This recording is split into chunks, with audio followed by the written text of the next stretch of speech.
What's happening, y'all?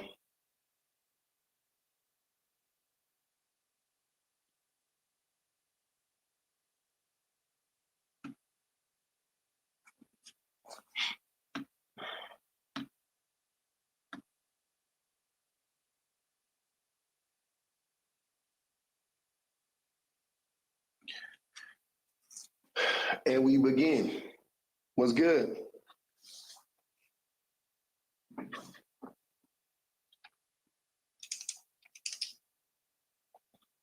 You are here so early. Welcome. It's always good to get here at the beginning because this shit. The lives be like a movie. What up, Shawnee? The lives be like a movie. And if you get here in the beginning, you get to stay for the whole movie and you don't miss nothing. Because the shit all be connected. I just laugh because the shit be funny as hell to me. What up, what up, what up? The shit be funny as hell to me. I be cackling. What up, y'all? Happy what's today? Tuesday? Or Wednesday? What's today, man? Today Tuesday, right? I don't even know, man. One of these days. It's like up the line, man. We definitely gotta get over 1,500, 2,000, somewhere around there. It's hump day. There we go. I love it. I like it. I don't even know what day of the week it is half the time. To the weekend, I just got it. So my babies don't go to sleep. Because I got to know, like, what time my babies, I got to know the schedule, you know what I'm saying? The weekend schedule, like, all right, y'all can stay up late tonight. But during the week, it's the same old thing, man. Get them little niggas in the bed, get them bathed up, all that stuff. It is the first of the month, man. Hope y'all got paid today. Hope they wasn't playing with y'all checks, with y'all monies. You know? I hope y'all done. I hope y'all got everything you was owed and then some. Yeah, we in it now. We talking about in it. We in that thing right now, though. Let's get into it. Tomorrow, all right. TikTok gave you your money today. That's what's up. Yeah, they pay you on Wednesdays, huh? Yep. Yep. Today, rent mortgage day. Rent mortgage day. You know?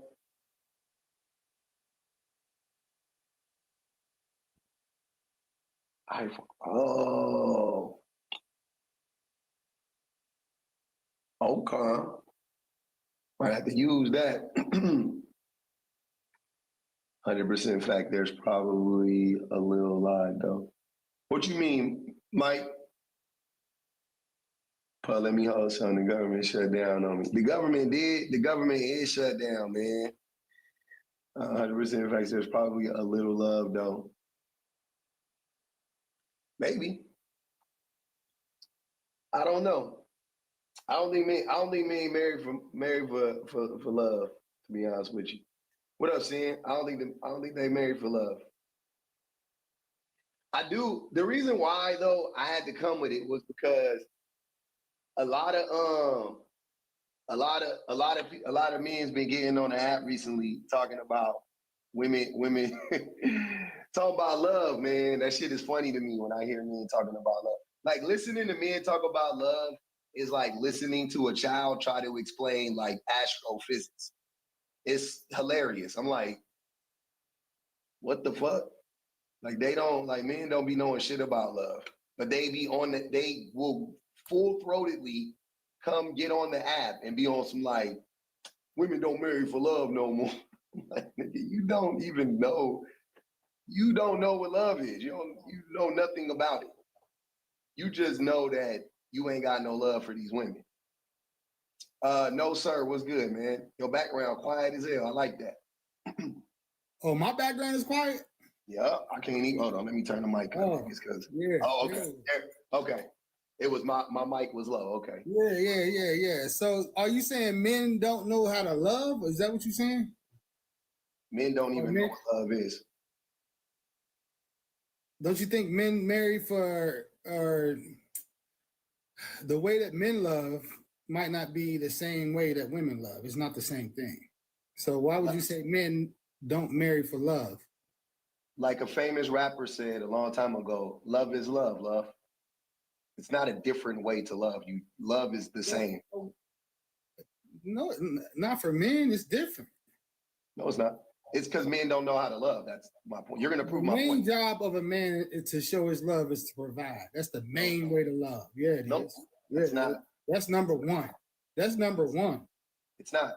That's number Okay. one. Hold on. The reason, if you ask a woman, because the thing about love, the thing that I understand about love, that I think like 99% of men don't understand, is you don't get to dictate to the person how you love them. They dictate to you how they want to be loved. That's a So damn lie. They can suggest it, but they ain't gonna dictate it. What are you talking about? this is what I'm saying. It's y'all really like proving my point for me in real time. This is No. exactly what I'm saying. Like that you think you can tell a woman how you're going to love her as opposed to her telling you what looks like love and feels like love to her is what exactly what I'm saying. Men don't know what love is. You saying that because men aren't as affectionate and No. Nope. Emotionally supportive? Is that what you're saying? Yeah, definitely emotionally supportive. That's a big part of not knowing how to love. I'm Keep going. not great at it. I'm not great at it, but I Clearly. can work at it. It's just things that we got to work at. It ain't necessarily that we can't do it. No, we don't do it. We can do whatever we want to do, but we don't do it. That's the point. Because the line moves. Women don't even know exactly how they want to be loved. They don't. See, this is weird. We're talking about men right now, and you want to start blaming women. But you just said that it don't matter how women want to be loved. It's about how men want to love the woman. So don't talk about women. Just talk about men. I mean, ain't this what it's about? Are you talking about men marrying other men? What do you mean? No, I'm talking about men and how they exhibit love or lack thereof. Oh, it could be towards kids or anybody. I'm talking. But you said don't include women. Don't blame women. I didn't blame women. You did. You just tried, brother. You just tried to. You just said women be moving the goalposts because they don't even know how to be loved. They will move it. Sir, you're trying to blame women. So instead of you doing that, just focus on men and the behaviors of men. Why don't you focus on how you can try to show or explain to men how to be more supportive? That is literally what I'm doing. Oh, okay. In real time. I didn't hear you. Yeah, that is literally what I'm doing right now. Okay. Like the way, like for an example, when you came up here and told me that women don't get to dictate to you how they want to be loved, that's my first example. Men are supposed to no, sir. Hey. Stop. We dictate the rules. Hey, stop. See, you overly emotional, man. I'm not. I just figured if I yelled louder, you would shut the fuck up. But I could just mute you. Stop talking over me, because that's not what happened. What happened was you said that women can't dictate how to be loved, or shouldn't. You said men get to dictate that to women. That was my first lesson in how men need to learn how to love women better. That was my lesson number one. That's like the biggest lesson. You don't get to dictate to women how they should be loved. They dictate to you how they want to be loved. And you have to fall in line with that. And if you don't, then you aren't actually loving them. That's how it works. Men don't dictate the rules of engagement in a relationship. That's not how it works. It is both parties, because flip it around, you get to tell her how you want to be loved, right? So you get to tell her, hey, this is how I want to receive love. Now, again, the way that men, when they express how they want to be loved, it has to be in a healthy way that doesn't harm the woman, right? So that's a part of it. I know that men oftentimes, when they tell women how they want to be loved, it's actually harmful to the women. They tell the women they want the women to shut up.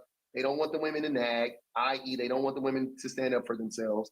They want the women to give them their bodies all the time and all of this. Like, it's usually very destructive in that way. But if a man says, I want you to emotionally support me, I want you to pay attention to me, I don't want you to neglect me, like, these are healthy ways to express love, right? I want you to practice integrity, don't cheat on me, don't lie to me, don't deceive me. Oh, okay. You coming from that whole Human aspect, yes. Human. Human. Purple. You color Human. purple in men right Nope. now. That's not. Well, how is that color purpling men? Because you just made all men sound abusive. Like, I didn't say all you men. gonna love me when I want it. You're gonna give it to me. I'm not talking about all men. Well, physical affection is a thing. You know that, right? This nigga stupid. Go ahead, Sleepy Woozy. Yeah, I know what physical affection is. All right, so how you doing, sir? I'm doing good, brother. All right, so is the topic solely men don't marry for love, they marry for like labor? That's the topic. I disagree. Bet. Why do you disagree? Mainly from my standpoint, I can't speak for all men. I can't speak for everybody's. Okay, stop right there. If you can't speak for most men, then don't speak at all. No, I said I don't know. No, I'm not speaking for all men either. I'm speaking for men in general. So if you can't speak for most men, if you can't wrap your brain around this concept holistically, right, for the majority of men, then you could drop. If you're going to center yourself and tell me how you love a woman, I couldn't care less. I'm talking about men in general and women in general. Is that fair? Okay. Oh, that's fair. Okay, cool. Okay, cool. So I just want to make sure we're on the same page. Go ahead. So men in general, they do marry for like love. It's not like a sense of just, I'm going to find somebody that fits this mold and I'm gonna just marry them. It's a lot to go into that. And most men, if they don't feel right marrying you because they don't love you enough, or they don't feel as though that you're the one for them, they just date you forever. Because there's a lot of people who have been dating, who've been with somebody for 20 years, 15 years, 30 years, and they have never been married. I don't agree with the fact that men don't marry for love, they marry for like labor, because you can be in a domestic partnership and live with somebody and get that same labor, unless I'm missing something. Yeah, and okay, and then why wouldn't they? And why wouldn't they marry them? Is that the proof? Are you saying that the people who aren't married but are in it, like the men who refuse to marry the women, but they are cool with being in 20-year relationships, domestic partnerships with the women, but they refuse to marry them? Are you saying like they're actually the men that don't love the women? I could say, to me, I could say that they have love for the person, but they're not in love with somebody. Because when you're in love with somebody, then you want to build that type of commitment and partnership with that as a whole. And the majority of married men that I've ever come across love their partner, have been with their partner 30, 40 years through the commitment, have been taking care of them, cook, clean, and whatever. Yes. The majority of married men you know have been married for 30 or 40 years. How old are you? I'm 26. How does that make sense? None of your friends are married? Nobody in your peer group is married around your age? No. Okay. So the only married men you know are 30 something, or I'm sorry, are in their 50s or 60s. Yes. You don't know no 30-year-old men that are married. You don't know no 40-year-old men that are married. Well, you only know, and all the men you know, none of them have been divorced. The only men you know are 50-plus-year-old men that have been married for 30-plus years. Yes. And I'll tell you why, because my situation is where I'm 26, but my parents are only 43. So my grandparents are 50. I said, I'm 26. You're 26. Yeah. But my parents are 43. So my grandparents are 50, 60. So that's why my situation is kind of unique, because all my aunts and uncles are 40 plus 50. So all their relationships is entirely different. So, and I'm trying not to read the comment. They just said I'm lying, but that's the crazy part. So my perspective on everything is completely different, because a lot of the people that are in my circle, we was in the military. It was different. A lot of people wait. So none of your military friends are married? My military friends, no, because a lot of the military friends that I grew with, they don't believe in marriage and the concept of, oh, I'm gonna just get married and like have this family. They're waiting for the one who loves them. Damn, I thought they got married for benefits, at least in the military. Well, you can find females who marry outside of it or men who marry outside of it, but that's the thing about your circle. You don't keep certain people in your circle. I'm not a very social person. I'm not going out here and just meeting with everybody. Okay, but I mean, we're getting off track too because we're doing Yes. that thing now where we're talking about like your friends and the men you know and all that stuff. So Okay. I want to, what from what you know about men, what do you think? How do men typically show that they love women? They usually show that they love women from a not a verbal, like they'll say I love you, whatever, but it's more so of an X thing, to where it will be a point of, okay, I may not always say it, right? But I'll buy you flowers. I will take you out on dates. I will cook and clean. Usually, if I don't, I'll cook and clean on this specific day, make it something that you like. There'll be a considerate thought behind it. If you like to go on museum dates, but within all the ones that's in our city, okay, cool. I'm gonna plan this weekend when I'm off. We're gonna go to Philly. We're gonna go somewhere else. We're going to do XYZ. I'm going to take all the hard-earned money that I make, and I'm going to better our lives for it. I'm going to invest for us. I'm going to do this for us.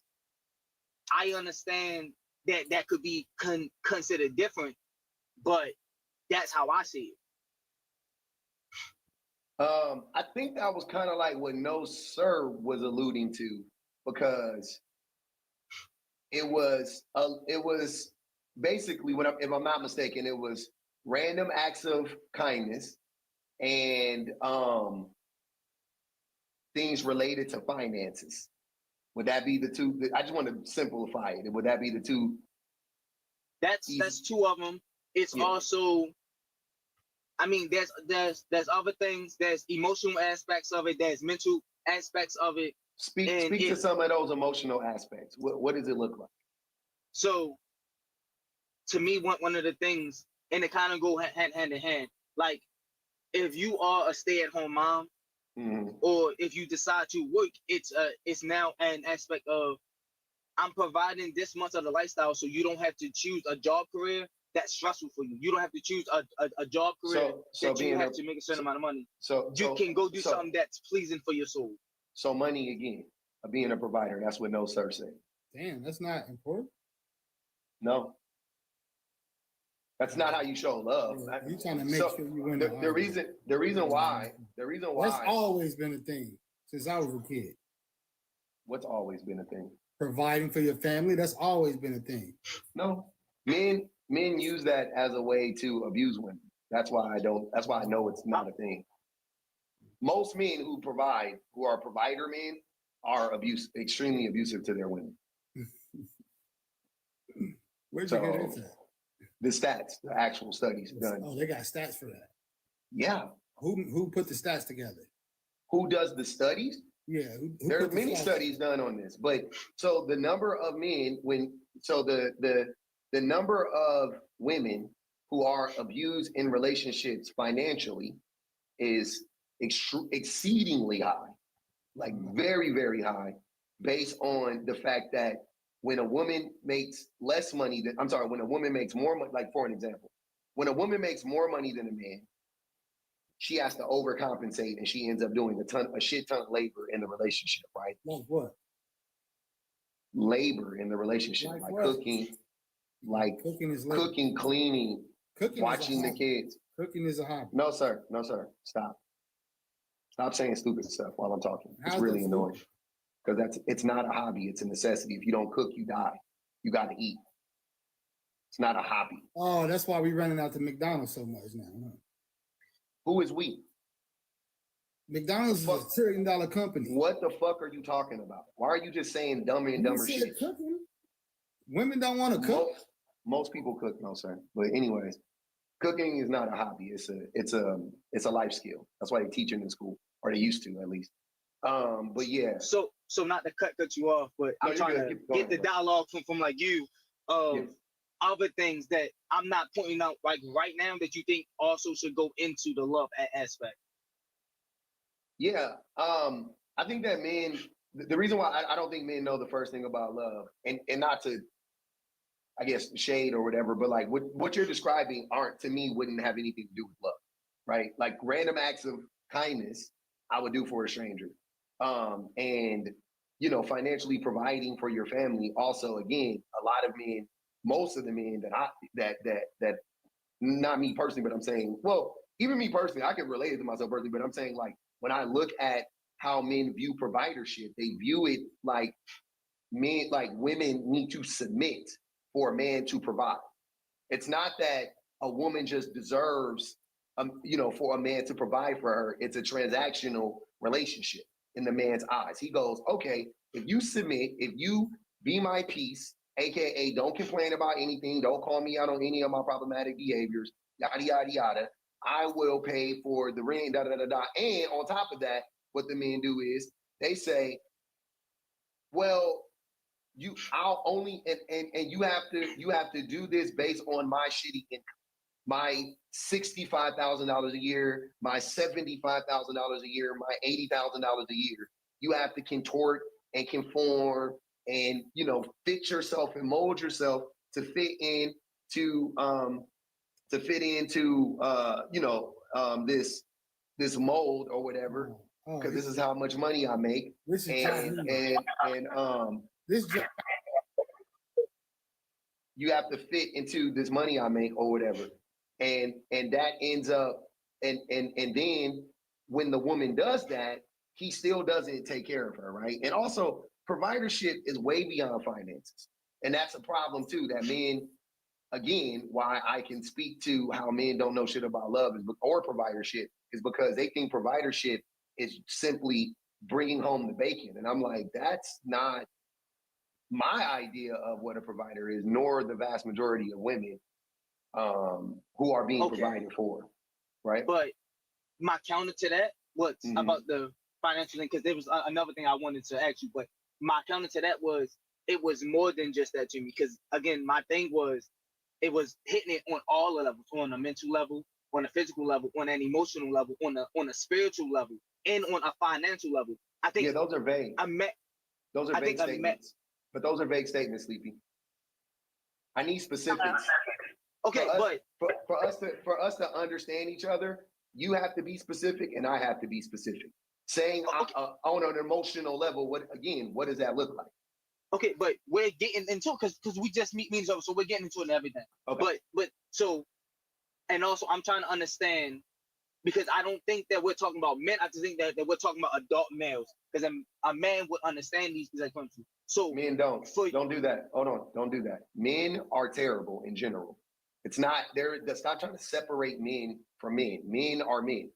The majority of men are not. Again, that's why I'm running the prompt. The majority of men are like this. So how are you saying, like, oh no, they're males? Like, no, they're men. They're just average men. The average man don't know shit about love. Can I average men? Can I ask? Hold on, please. Give me a second, ma'am. I'm sorry. Go ahead, Sleepy. So, because my thing was going through it, like spiritual. If y'all are in a Christian household, right, making sure that y'all have your relationship with God, making sure that y'all are serving on the same thing and everything. That's an emotional aspect of sending to your woman. Bro, you don't get their way. See what they do? That ain't it, brother. That's not what we're looking for. That's more vague. You're talking about spiritual. I'm not religious, first and foremost. No, but that's fine. But if again, like I'm saying, like there's aspects to a woman that you would have to cater to, so it's different. So that's what I'm saying. So like what? Like what aspects? What are you talking about? What does that even? I don't even understand what that statement means. What aspects to a woman do you have to cater to? Well, I listed 5 principles, and then you said that it was vague. So I'm trying to get to it. No, but that's what I'm saying. Just that's what I mean. Like, do you not? And I'm being dead serious. Do you not understand what I'm asking you to provide for me right now? Like, I'm asking you to talk to me like I don't know what the hell we're talking about. Right? Explain it to me in a way that I can digest it and I can understand it. When you talk about spirit, you're just naming stuff. These are platitudes. I don't know what you're talking about though. What does it look like, right? You want to sell me an item. You want to sell me a service, and you're saying, essentially, you're saying this service will be good for you. And I'm going, okay, I could believe that, but how is it good for me? Well, it does a lot of good things. Okay, I hear you, but tell me how it's good for me. How is it going to benefit me specifically? That's what I'm asking for. Break it down for me. Help me understand. Okay, so I broke down the spiritual aspect. I broke down the financial aspect. No, you haven't. You think you have. I'm telling you, you're being extremely vague.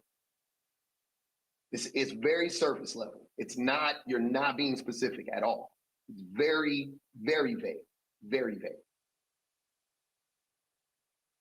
You want me to help? You want me to give you my example, which I already did, but I'll give you more examples. Okay, sure. Can you give me your example of what love is? Cool. So we can get on the same point. Got you.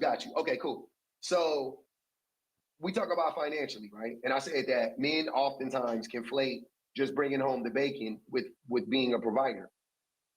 That's a part of it. That's a very, very, very small part of it. The larger aspect of providership is, can you provide, but also come home and show up for your family in meaningful ways, right? So that means listening to your wife. That means helping like with the labor in the home. That means not being mad because you had a bad day at work and taking it out on your family. That means being, exhibiting patience with your children, not being abusive, not being neglectful. You know what I mean? Being attentive. That's a part of being a provider. If all you're going to do is go to work and then come home and not show up in the household, then you're not a provider. You're not actually helping out. See what I'm saying? That's the whole, like, when the men, especially black men, they be like, and these women, they in love with them. I'm saying, yeah, I would be too. I would choose a check from the government and my peace over a man that's going to come home and be bitter and disgruntled. And I got to, how's your day, honey? I got to walk on eggshells all day and shit like that because I don't know what's going to set this person off. Right? That's what I'm saying. Like, so let's talk about real providership and from a holistic aspect, not just from a financial aspect. Okay, so but what you touched on to more or less includes the 5 parameters that I was saying make up the whole, because you're saying I'm saying you have to be able to be there for your partner mentally, physically, emotionally, all that, which would encompass being there as a person physically, being able to help with the household. Got you. I believe that chores should not just be mainly for one person. That's slave. You should be able to help with your partner. If you should cook, because I also said cook. I also said clean. You should also want to be able to be active in your kid's life. No, just coming there and paying for stuff is not enough. But if you are there as an active person on it, I get it. But as the whole point, if you come home after work and you spend time with the kids, you help them with their homework, you take time to understand the emotional problems and the mental problems that your kid and your woman are going through, that's love to me. And I feel like that we're saying the same things, is that you're going more specifically than what I'm saying. Yeah, that's what I've been asking you to do, because I want you to understand better what love actually looks like. It will help you as a 26-year-old unmarried man. It would help you to understand. Not me. I'm married, and I know I have a good grasp on what love looks like.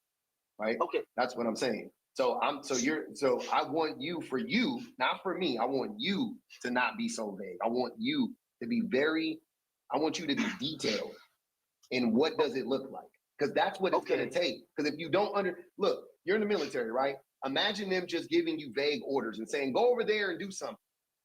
You won't know what to do. They have to tell you, dig a latrine. We need it 4 feet deep. We need it 3 feet wide. Like, you need to know exactly what it is. See what I'm saying? Okay. We need the schematics, right? Like, how do you want me to build a barracks? How?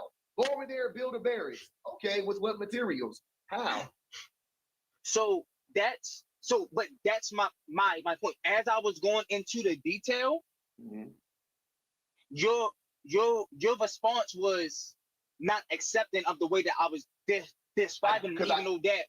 Because I just want you to go into the details. I don't need, you know what I'm saying? Like, I just want the details. That's what I'm saying. Right, but But me, I'm trying to give a whole argument. So I'm trying to make sure that I'm saying my stuff directly and then correctly. So if I'd have said my points, then we'd have got to the same point. Then the only disagreement would be for us is if the majority of the men share these values. Yeah. Which do you think the majority of men, hey, gentlemen in the comments, if I invite you up and you don't come up, you getting muted for the live. You can come up and get unmuted. I'm with it. But yeah, no, the majority of men don't do that.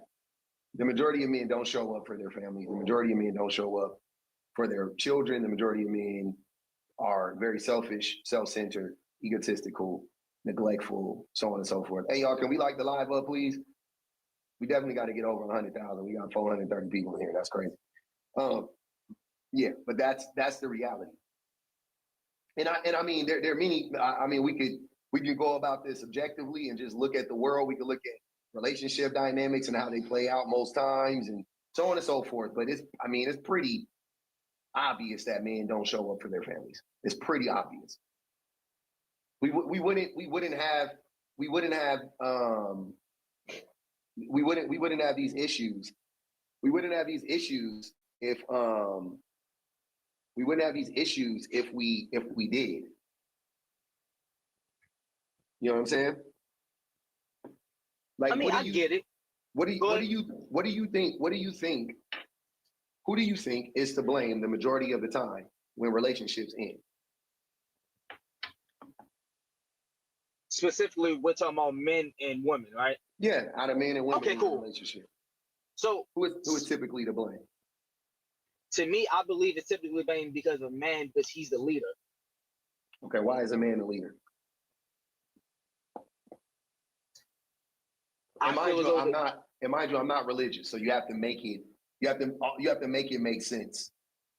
You know what I'm saying? Like, you have to make a logical argument as to why men are leaders.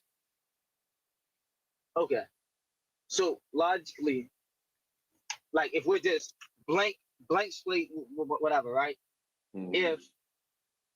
If you take your wife, right, and I'm not trying to, I'm not. No, you can use me. You can use me for an example. But yeah, so if you take your wife, right, and mm-hmm. then you go to the point of y'all going to the car, right? Okay. You're not just going to open your door and then just get in, right? Yeah, I would. You would? Mm-hmm. So you don't open the door for your wife? I don't open her car door for her, no. Okay. So if we're going into a building, are you going to hold the door for her and let her go in first? Yeah, I would do that for you, though. Okay. Now, but in the parameters of your relationship, you're doing that. Now, finances is different, but you may not always cover the bill. Your wife may whatever. Now, my whole point of that is if I'm going to a door and I'm gonna open it for you. Now I get it because I do open the door for older people. I open the door. You're just describing chivalry. That doesn't make you a leader because you would open the door for somebody. I just had a woman hold the door open for me the other day. Actually, I had a woman like 2 or 3 weeks ago. I was in Chipotle and I had bought a bunch of stuff and I had like too much stuff. I had like 6 drinks and 3 big ass bags, and I was trying to get everything together. And she literally, I didn't know her. She just walked up to me and started helping me get my stuff together. Opened up, held the door for me, walked me to my car. A random woman, a customer, she's an older woman too, did all of that for me and walked me to my car and helped me put my stuff in there. Is she a leader? She wasn't prompted to, yes. I didn't ask her to do that. So yes, she was being a leader in that situation. She wasn't told to do anything. Yeah, but, so women are leaders too, right? So why are women can be leaders, yes.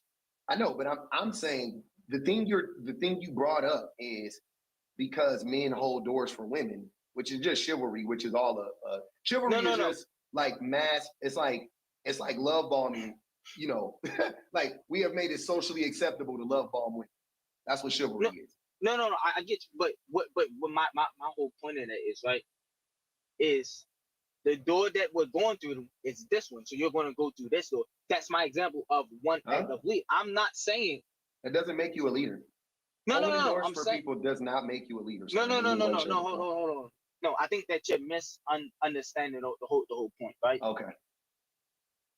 I'm not saying this one act is what leadership is. I'm saying that's a simple concept of leadership. I'm opening this door because we're going here, so I'm leading you here, right? There's other things that go into What? it. Yes, I get you. Hold on. What? What are you talking about? I'm sorry. That was crazy. What are you talking about? Holding again, walking in front of somebody and opening a door up and then walking through and following you inside. That's what you think leadership is? No. Listen, if there's a double door, right, and I open one, you're going through that door that I open. I'm leading you this way.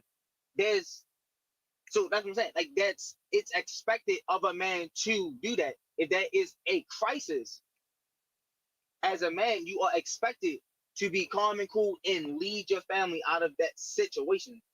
Who expects that? Society. Who? Women expect that? Women don't expect that. So you mean men? Women don't expect that? No. Women are way more emotionally regulated than men. Way more. I think women are way better at handling crisis than men are. They know it.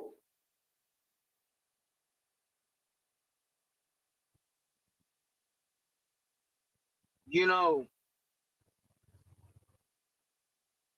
my experience with the military and with the police has taught me otherwise. No, it hasn't. Yes, it has. No, it hasn't. You have nothing. You cannot substantiate that. You're just making that up. The military experience and the police is not teaching you that women are not equipped to handle stressful situations better than men. Yeah, I would venture to say, if you were being honest, it actually has taught you that men don't know how to handle it. Because those same men, specifically military and the police, they are the two most abusive groups of people in America. Military, ex-military, and police officers, which also ex-military ends up being police officers. Does that sound like an emotionally regulated person? When you say groups, you're talking about within the man domain, not in general as far as people. You just mentioned my experience being in the military and being a part of the police force taught me that women are not actually better equipped to handle stress and they are less emotionally regulated than men. My response to that is that's horseshit. Sorry, that's a lie, because those men that you described specifically belong to the most abusive groups of men in America. And that proves to me that those are the least, or should I say the most dysregulated groups of people in America. Who suffers the most from PTSD? Men. No, I mean specifically the military, ex-military personnel. Okay, so you mean to tell me that something as debilitating randomly? Yeah, but it's because my job is calling me, so I'm just trying to get it off. Good. I don't want to cut off the talk and go ahead. No, you're good. So you mean to tell me that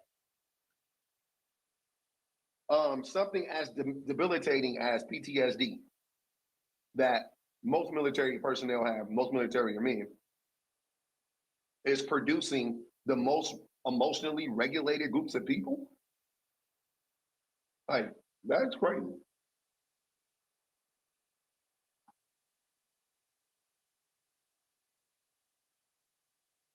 I'm not buying that at all.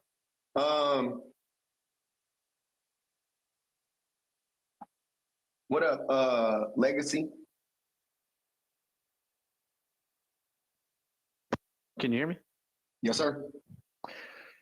I think it's hard to ask because of your prompt. Men don't marry for love, they marry for labor. I think it's hard to ask a man like the young man you were just talking to what it is to be a leader if he has no experience running a household. I don't know if he's married. I don't know if he has kids. It just didn't sound like he has any experience running a household. And you are trained to be a man. You are taught to be a man. You learn to be a man. What does it mean to be a man? And women aren't better in a high stressful situation. No, they're not. They're They not. are. Because But what does it mean to be a let man? me finish. Let me finish. I know, From but what is it? experience- I know. Hold on, brother. What does it mean to be a man? What do you mean? What does it mean to be a man? What is the criteria that you must meet to be a man? You said you're taught to be a man. What are you talking about? Yeah, you're taught and trained to be a man. First of all, you have to know how to regulate. You have to know how to be obedient. You have to be obedient. To who? What do you mean to who? Are these hard questions for you to answer? To who? What I get from you is that, do you not know what it means to be obedient? I know You don't what have it to be means to be obedient. obedient. You don't have but to I'm be asking obedient. to who?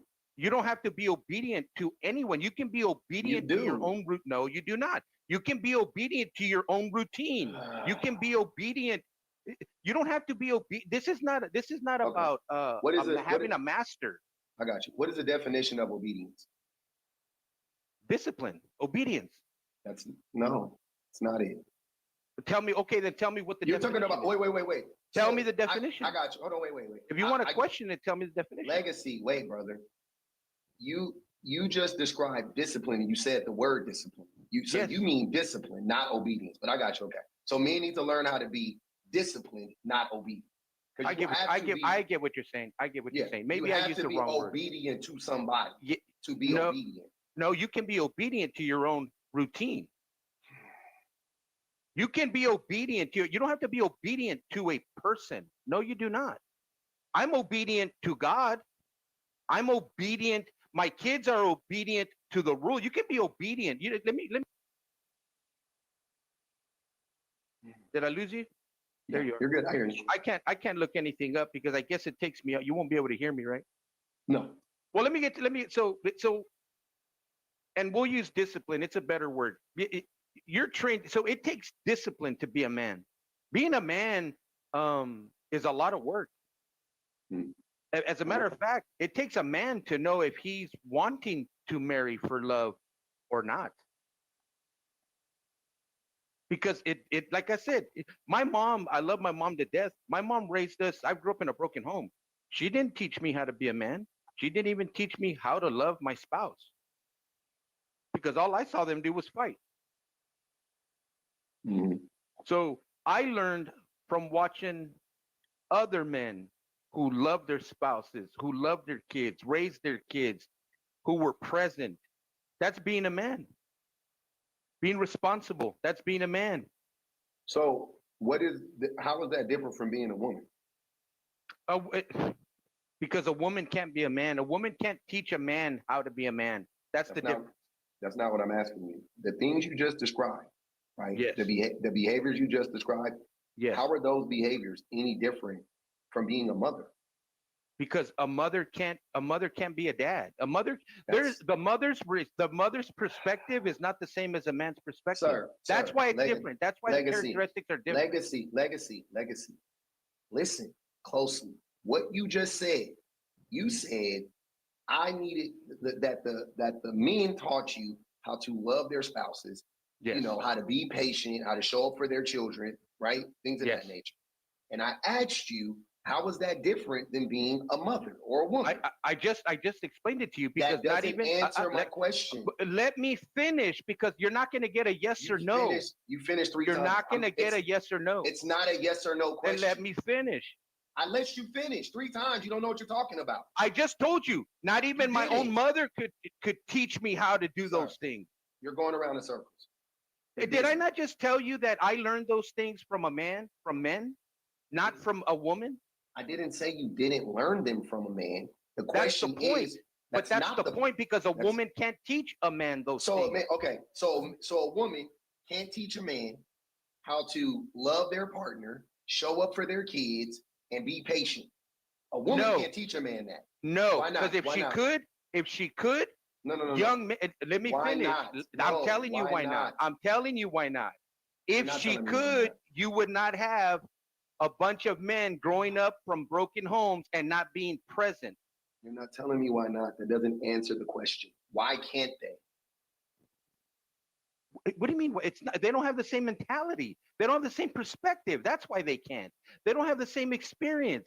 Just perception alone is different. Where was your daddy at? Drinking, Exactly. not around. So your mama was around, Yes, but you couldn't learn nothing from her. I didn't learn. But your daddy abandoned you. Yes, Your father abandoned you. My father abandoned me. yes. Your father abandoned you, but you couldn't learn anything from your mom. You couldn't learn how to take care of her kids, and show like that's all gets disregarded. You had to learn it from a man. That's just misogyny. No. I didn't say she didn't teach me how to love my kids. That's not what I said. You did. You literally said that.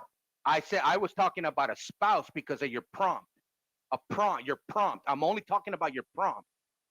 I said she couldn't teach me how to love my spouse because all they did was fight. That's all they did. She showed me that she didn't respect my dad. As a matter of fact, her and I just had a disagreement this morning because even though she's a big believer in God and our faith is huge in our family, in the Bible in Ephesians it says that women should be submissive to their husbands, and my mom could not. I'm telling you my conversation with my mom. Let me finish. Yeah. She could not even accept that, and someone who's been trying to strengthen our faith since we were kids, and to tell me that she doesn't believe in that verse in that scripture showed me why she didn't respect my dad. For all I know, my dad didn't. My dad started drinking maybe because he wasn't respected. I don't know. Could be. Yeah. Do you see how you're making all of these concessions for your alcoholic, abusive father, but none from the mother that stayed and raised you? You don't think that has something to do with your misogyny? I've done that before, just so you know. Okay, you ready? Mm-hmm. So I got divorced, and I kept my 3 kids. What is the relevancy of that? Because my ex did what my dad did. So what does it matter? The most responsible parent's going to be the one who keeps the kids. Exactly, and your mother. So it has nothing to do with man or woman. It just has to do with. But wait. Legacy. Your mother was the most responsible parent. And in my case, I was the most responsible parent. But that's irrelevant to what I'm saying. You're just deflecting. No, I'm talking about your prompt. Why, if men marry for love or labor? We're only talking about your prompt. Stick with the prompt. You're trying to find out what we think about men who don't marry for love or marry for labor. That's it. We're not talking about family dynamics with raising kids, who should keep the kids. I'm trying to give you my perspective on why men don't stick around, and it's because they don't want to marry for love. They don't want to. Okay. If they're not taught to love, they're not going to be married to love. All right. Jay Lovely says, women are social workers, dispatchers, nurses, all highly stressful. Exactly. The tatted black goddess said, Pub, please pull the dictionary out on these dudes. Oh my God, man. It's really crazy. It just, the mental health of men is just, as a collective, man, we're not okay. It's really sad. It's scary. Well, you know what? That's not the way it is in my household. What do you mean it's not like that in your household? You're saying that we're not okay mentally.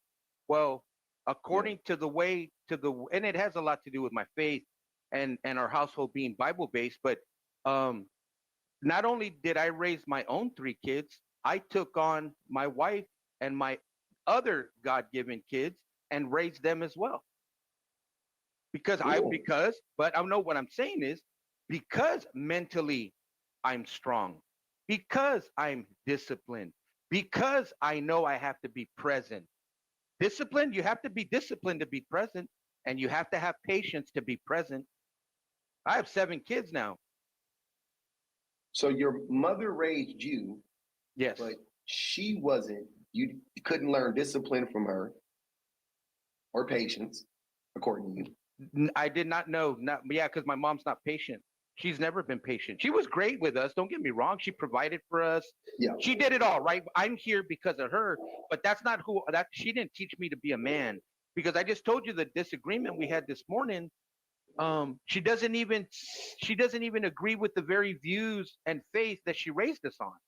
Yeah, but why should a woman submit to a man that gets so triggered when they're wrong? Like, you were wrong earlier. No, I'm just for an example, right? No, I understand. Hold on. Talk to me. Talk to me. No, talk to I me. got you. I'm only talking for a little bit of time, right? Yeah, And, talk to me. and in this time, you have been overly aggressive for no reason, hyper, like very emotional, erratic.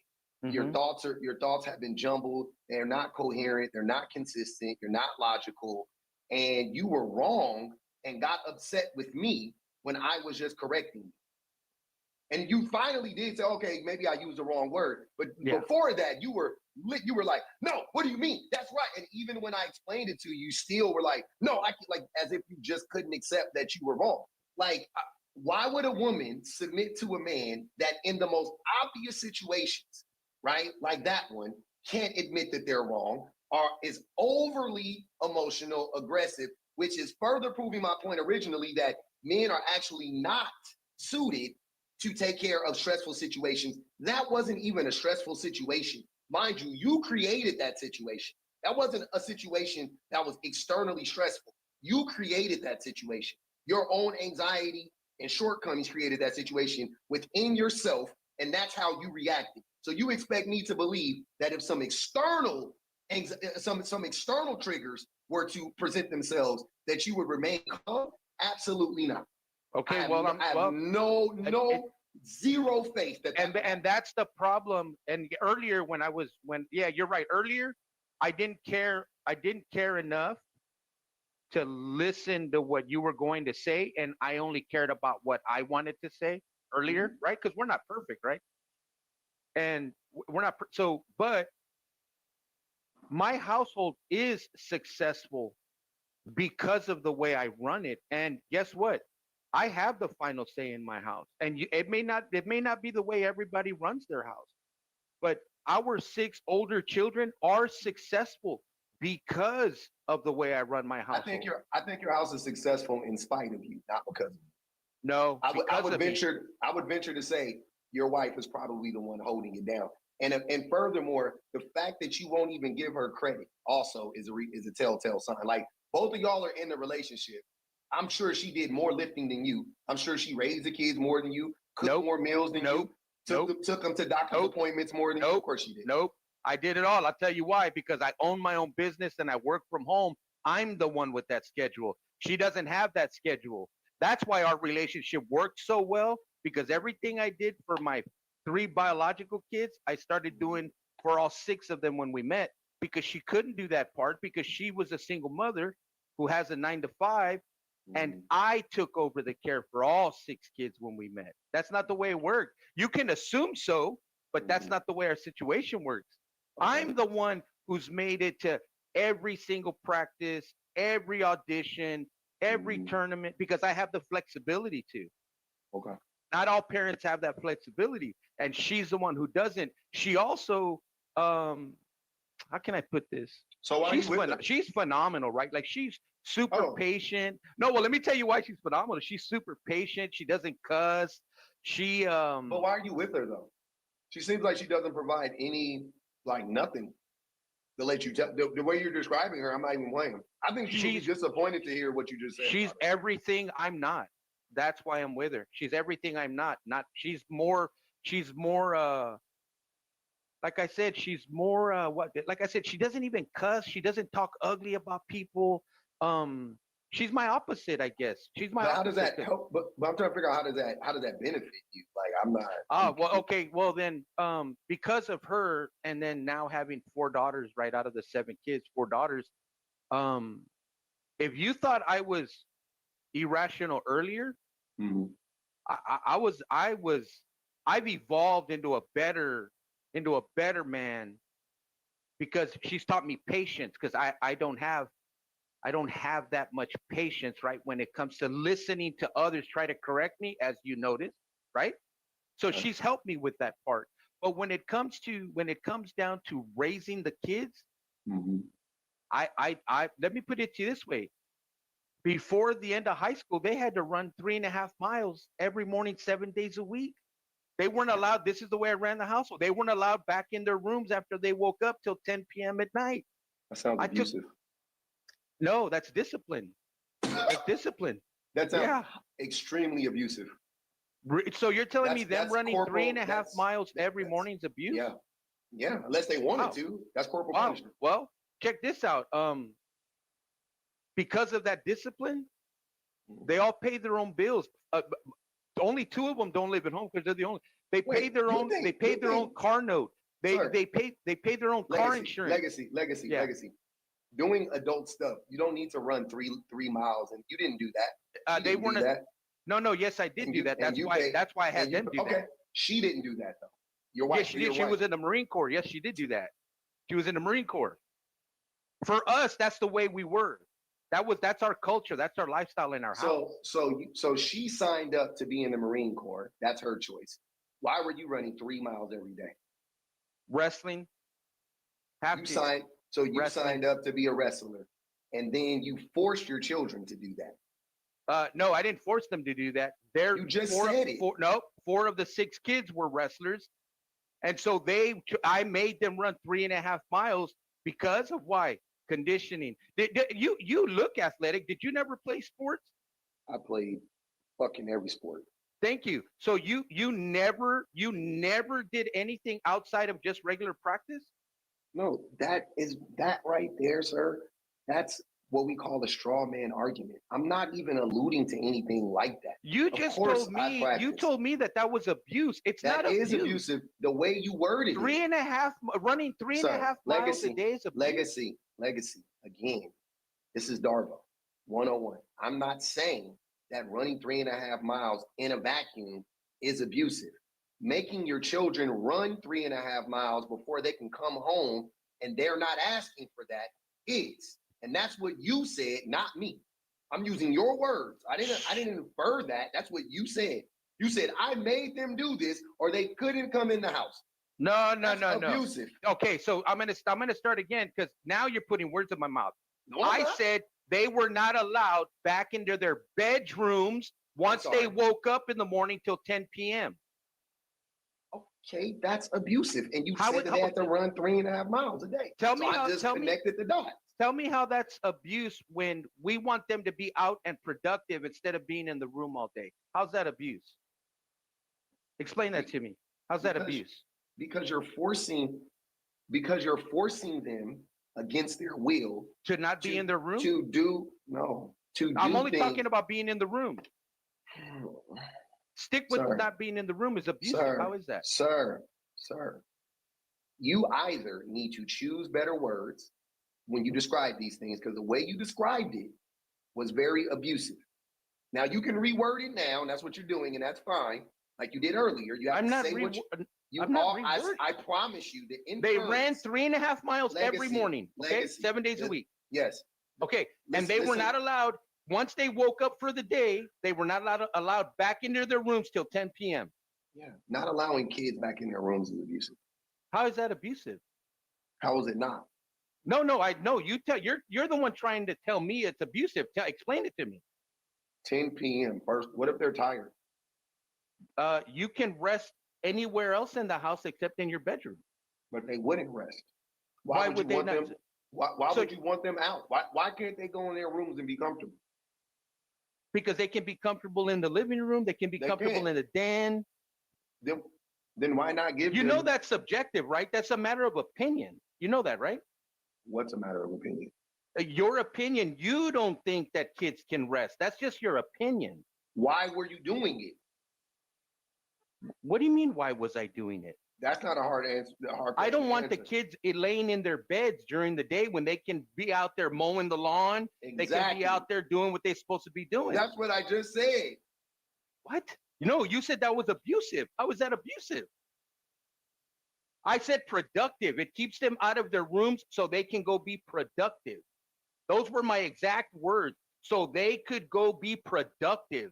Whatever it is, homework, studying, mowing the lawn, gaming, hanging out with friends, playing football outside, anything other than just laying in your bed. How is that abusive? Just because we weren't allowed in the house when we were growing up at all. And that was abusive. How is that abusive though? Not allowing people in their own homes. No, do you have any idea how many people brag online? Man, our parents used to tell us to go outside and not come back to the end of the day. That's how we grew up. Everyone grew up that way. Yeah, and our generation was, our parents were extremely abusive. They were extremely neglectful. How old are you? 43. Man, I'm 12 years older than you are. So the way you grew up was is just a lot like different. You. No, it wasn't. It was just like you.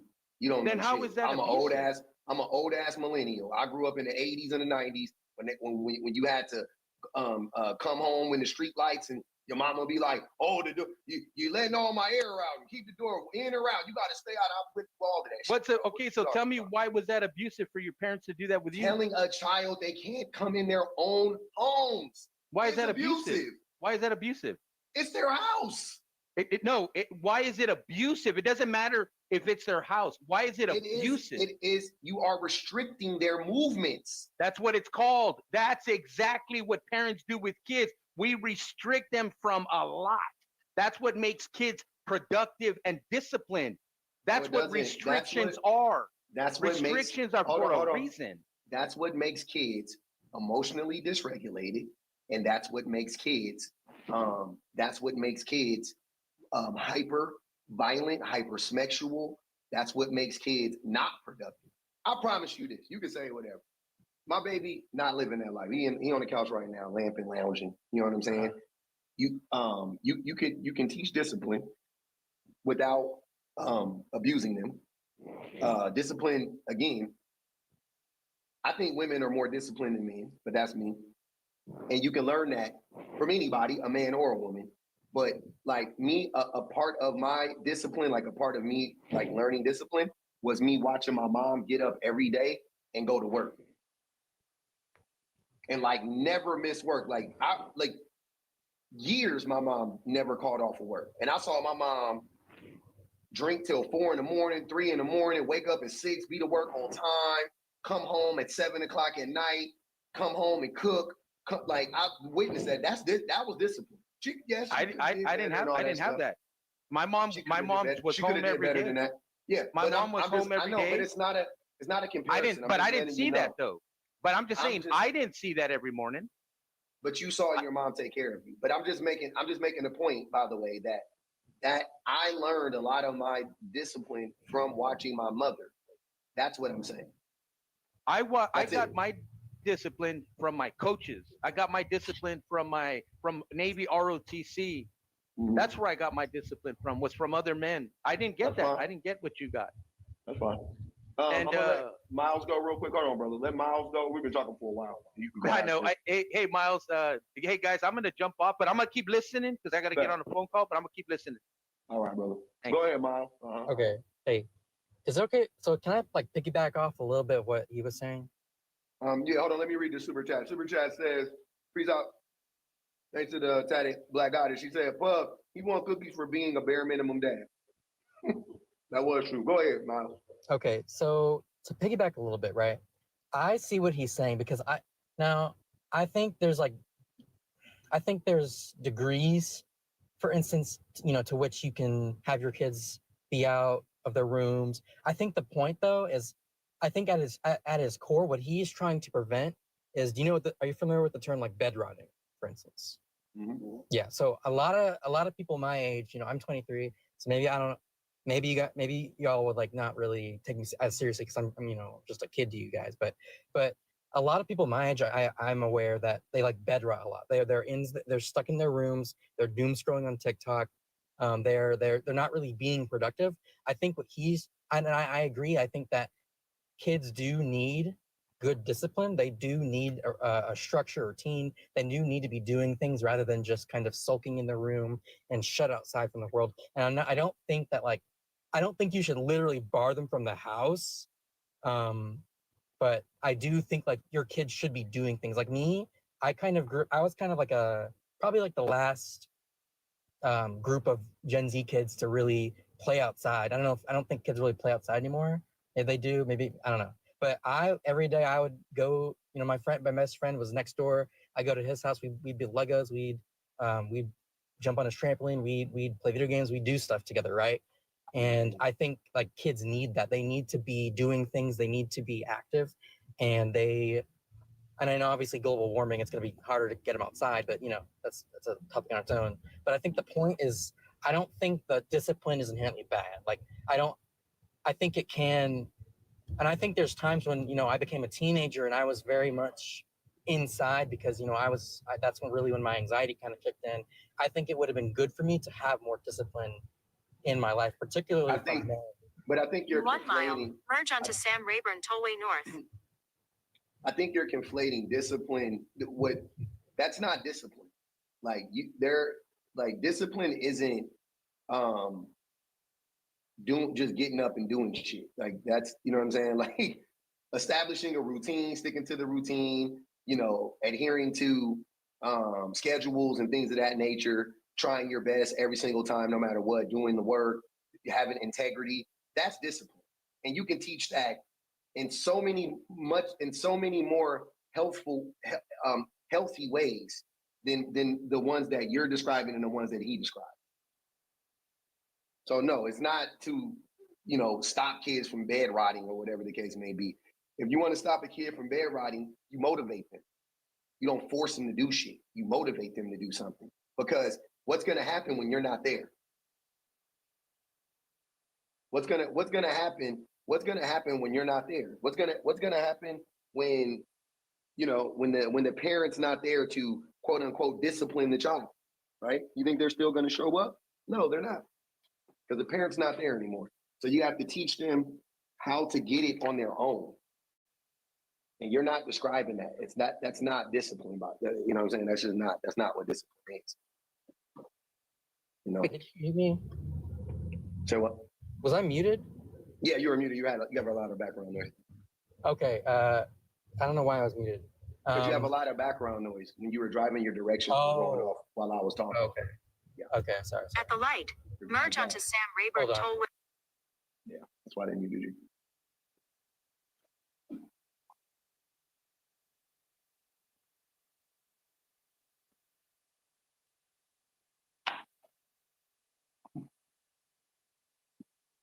Okay. Can you hear it now? Mm-hmm. Or is it quiet now? I mean. Yeah, you're good. Okay. I think so. When the parents aren't there, the aim is to give them the power to. I think that following that structure will give them motivation. I've kind of learned that with myself. So you know, I feel like I was pretty down last college semester. And what I did was I joined a run club, and every day, you know. Mom, give me your phone. I'm listening. You joined the run club, and every Thursday and Sunday we get up. That Sunday was like 8 a.m. and then on Thursday it was like 5, right? And so upcoming traffic ahead due to hazards. You're still on the fastest route. I just want to tell you you wanted to do this, and that's fine. Nobody is saying that getting up and running is a bad thing. If you want to stay out of your house until 10 o'clock at night, do that, right? You're an adult. I don't care. I'm okay with that. But parents forcing their children to do that is extreme, and it is abusive. That's all I'm saying. I think that I see what you're saying, but I think there are things that kids don't get that parents do get. For instance, I think that a kid might look at a parent not letting them have a certain amount of screen time on their phone. They might say, "Mom, that's so unfair. Why are you doing this? That's abusive," right? But the kid doesn't really know better because they're a kid. Parents are supposed to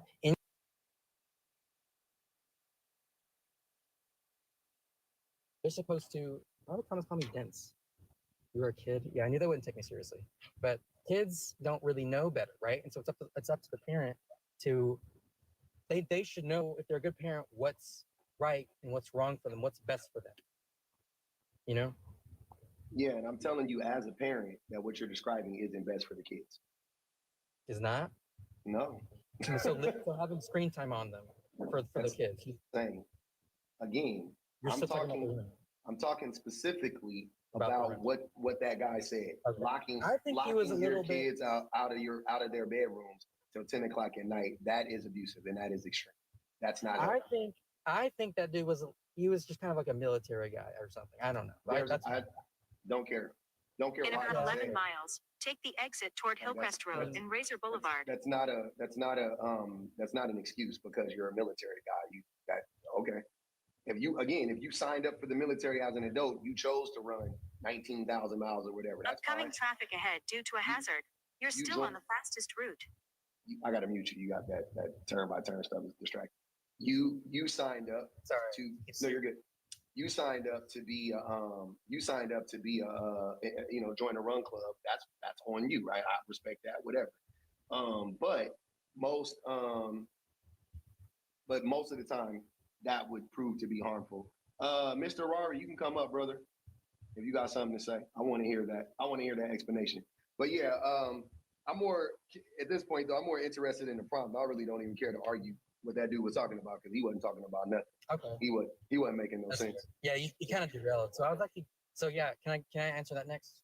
Yeah, you answer the prompt. Go ahead, brother. Okay, so men don't marry for love, they marry for labor. Do you mean like men marry basically to have like a maid? Is that kind of what you're getting at? Yep. So okay. So once again, I'm young, so obviously I've never been married. And maybe this is a little anecdotal. I don't know. I wouldn't do that personally. Okay. But talk about most I think men, not you. I think there's definitely men out there who, yeah, definitely just want to marry to have labor and not do stuff themselves. I think those men are lazy. For sure. I don't doubt that at all. But I do believe that there are men out there who have good values of love. Yeah. And just want a partner, right? It's about most men though. I get that there are some men that want that. What percent? What percent? I'm asking you. I'm saying most men don't. What's most to you? The vast majority. I don't know. 80%. So 80%. I mean, can I ask where you're getting that from? The amount of failed relationships and abuse that happens in these relationships. Okay. If men marry for love, then why would then that wouldn't be a thing, right?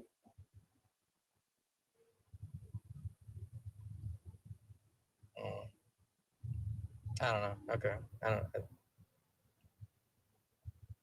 Do you think it's mostly just men's fault in general, like that these relationships don't work out, or do you think it's really overwhelmingly it's men's fault? Yeah, like at best, I've seen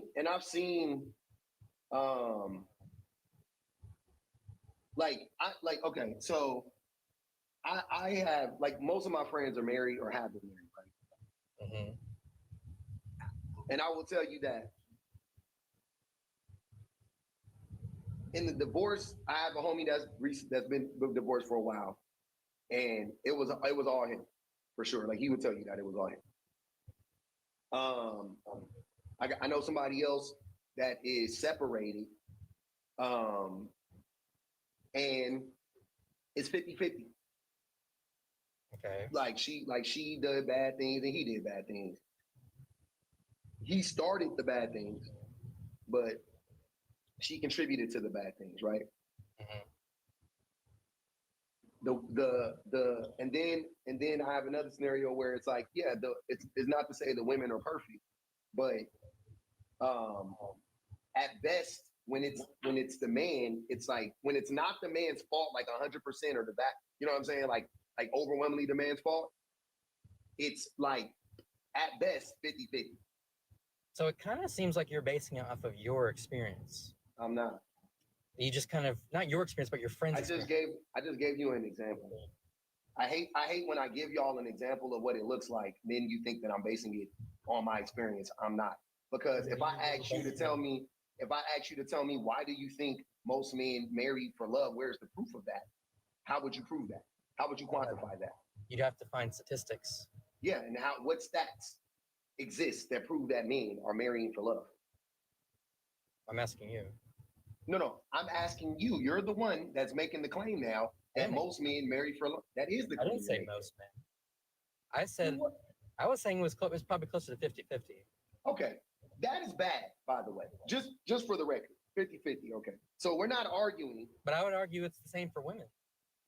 Okay. I think Based on, I think you based put on women what? on a pedestal. I think you think like you know what the women are wonderful effect is? No, it sounds like some It's stupid shit. it's not stupid. It's a psychological effect where basically we kind of judge women less harsh for things that they might do the same thing. Like they would do No. the same thing, but it's true. Look it up right now. No. That's not me. It sounds like it. How? It you just does. You don't really see the fault in women. You don't think you hold them accountable. Hold them accountable for what? That's exactly. You You're don't not believe. saying anything. Hold on. No, hold on, that's the Miles. point. That's the point Miles, you didn't say. Miles, you're not saying anything. And the You same want- you're- things you're that just men saying- do. The exact same things that men I do. can tell you, no, sir. I can tell you what men need to be held accountable for. Like, what are you But you talking can't about? do the same for, and I'm not red pill, by the way. And you You can't, are. but you can't say I am. How are you gonna tell me what I am? How are you gonna tell me what I am? You don't have to believe in it to be red pill. You're not gonna tell me what I am or am You not. don't have to. I did tell you. Now what? You mad? But you're Cry about but it. you're wrong. You're Okay. wrong. Now I'm telling you that you're red pill because you don't have to sign up to be red pill.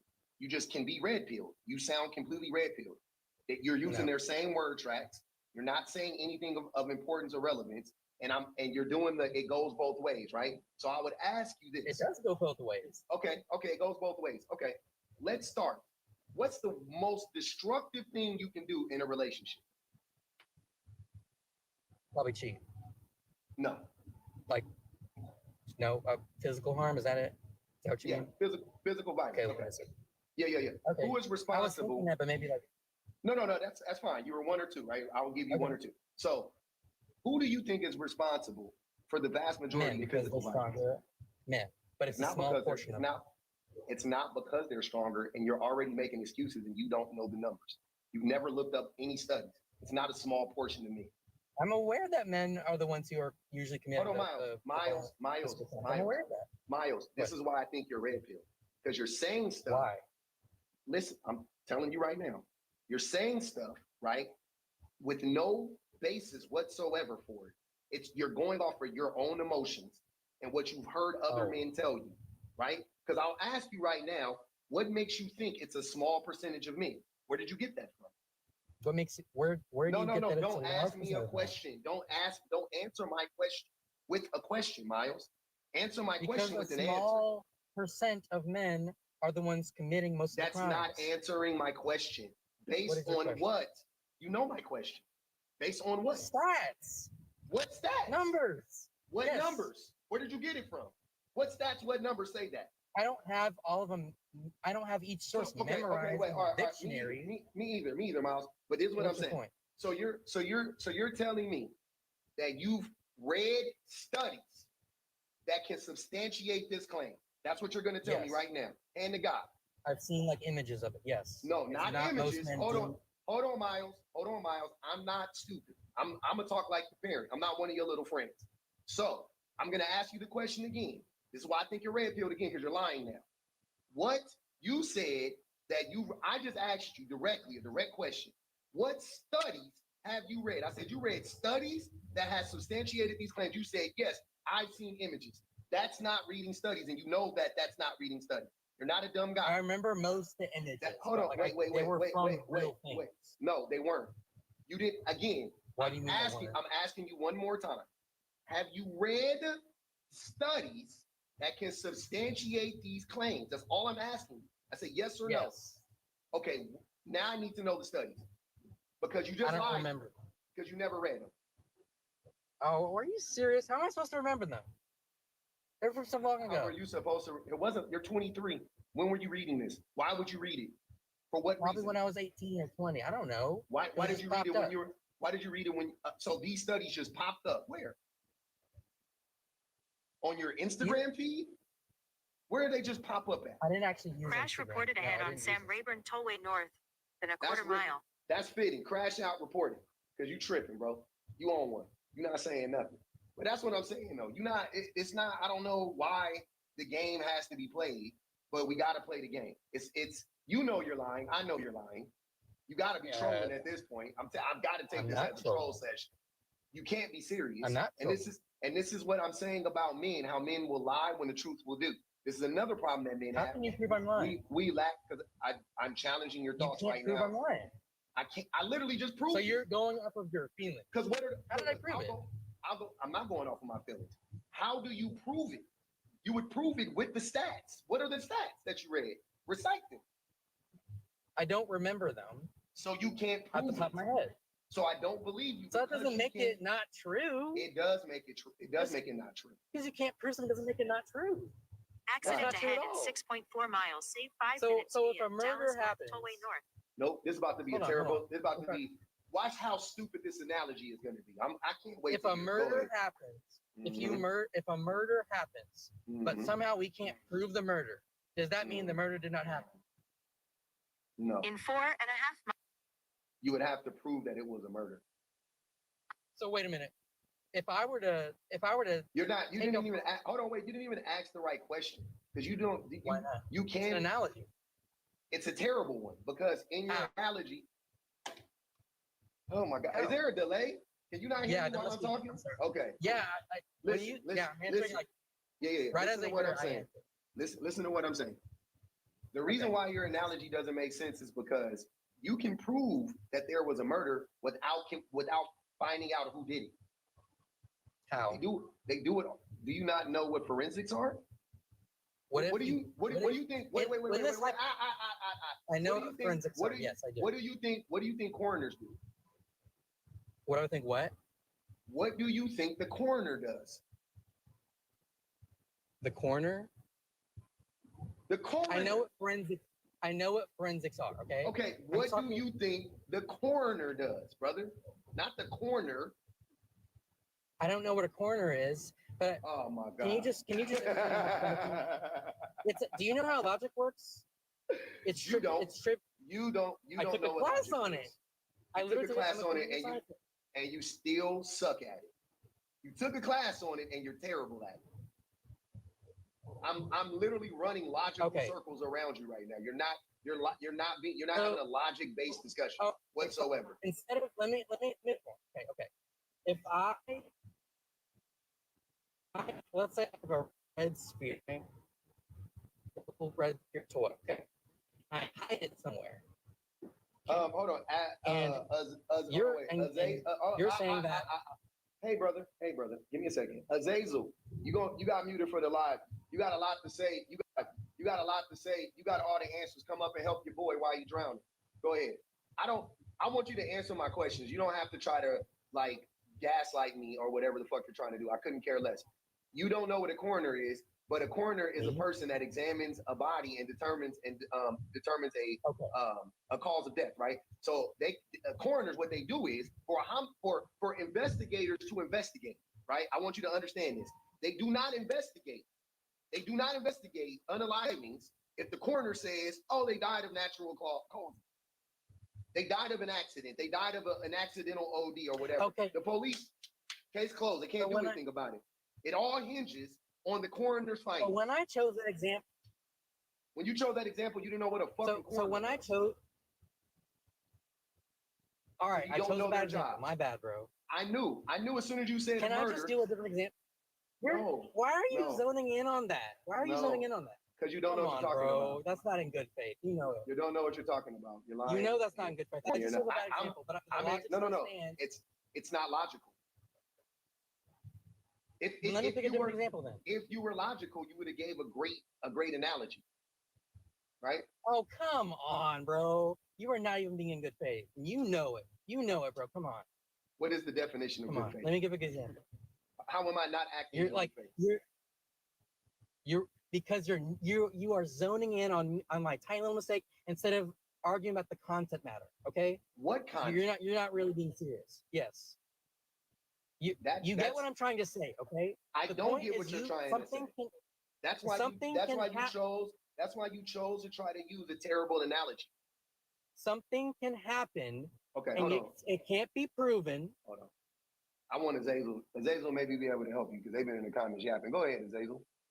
Yeah, man, I just wanted to point out all those articles and stuff that I was referencing. A lot of research articles show that women are significantly more abusive in relationships, but this is just like the pit bull fallacy, where people think that pit bulls are terrible dogs because if they bite, thereby causes ma'am, significantly greater damage. But technically, a chihuahua. Azazel, tell me the article. I don't care. You was in the comments going crazy, like you had the answers. Now you got to answer it. I got a computer right here. I'll look it up. I got the study on my computer actually. It's saved on my thing. I could quote it right now if I wanted to, but I wanted to hear what you had to say. Because the studies don't prove that. Oh, you ran. Okay. Hey, if y'all find Azazel, hold on, wait. If y'all find Azazel, Miles, block her from the live. We don't let that happen. We don't allow that. Why is the chat all saying like getting mad at her because she's a white woman? I don't get it. Are you guys racist? Who's racist? The chat's like, oh, she's probably a white woman. A bunch of them are saying. How could you be racist against a white person? Oh, you're one of those. Okay. Oh, you one of those. Yeah, you guys are one of those people, so you can't be racist against a white person. Okay, yeah, you guys can go and get me out here. I'm not doing this. You guys are definitely not in good faith. Goodbye. Y'all have a great day. Okay. All right, you got it, Coon. Coon? Fuck you, bitch. Mm-hmm. Go to hell. Kill yourself. Mm-hmm. Yeah. You got it. Coonerific. Look at the coons. Look at the coons. Look at the coons. Out here cooning for you. Look at the coons. Oh, man.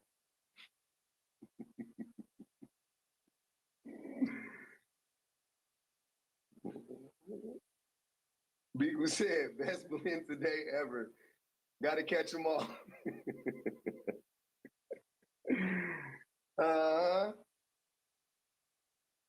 Yeah, that gets you blocked. Fuck you, bitch. Kill yourself. Motherfucker. He sound like Tay Diggs and Anthony Anderson and fucking Malibu's Most Wanted. And at a biatch, and I think you got it. I'll bust a cap in your ass, biatch.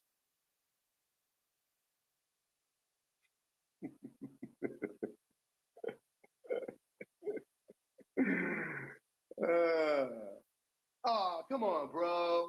Brother, I caught the cops. The white ones. Brother, that's how you say brother.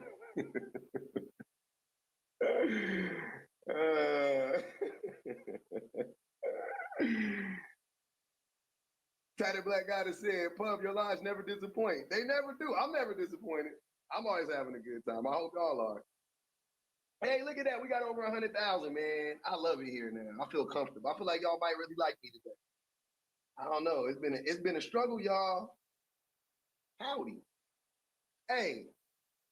Okay. That was interesting. Oh, check the C8. We talking. Okay.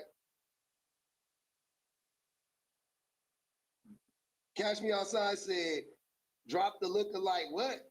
Drop the lookalike Coons Bop immediately.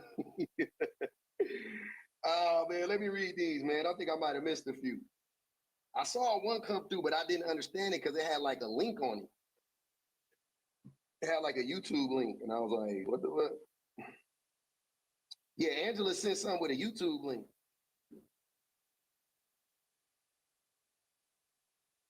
So I'm going to get to that one. Allie said, did your mama teach you how to wash your ass? Them niggas don't never be giving their mamas no credit, man. Talking about I was arguing with my mama today. So that means your mama's still around, right? And your daddy still ain't found you. But you up here mad at that woman. God damn it. God damn it.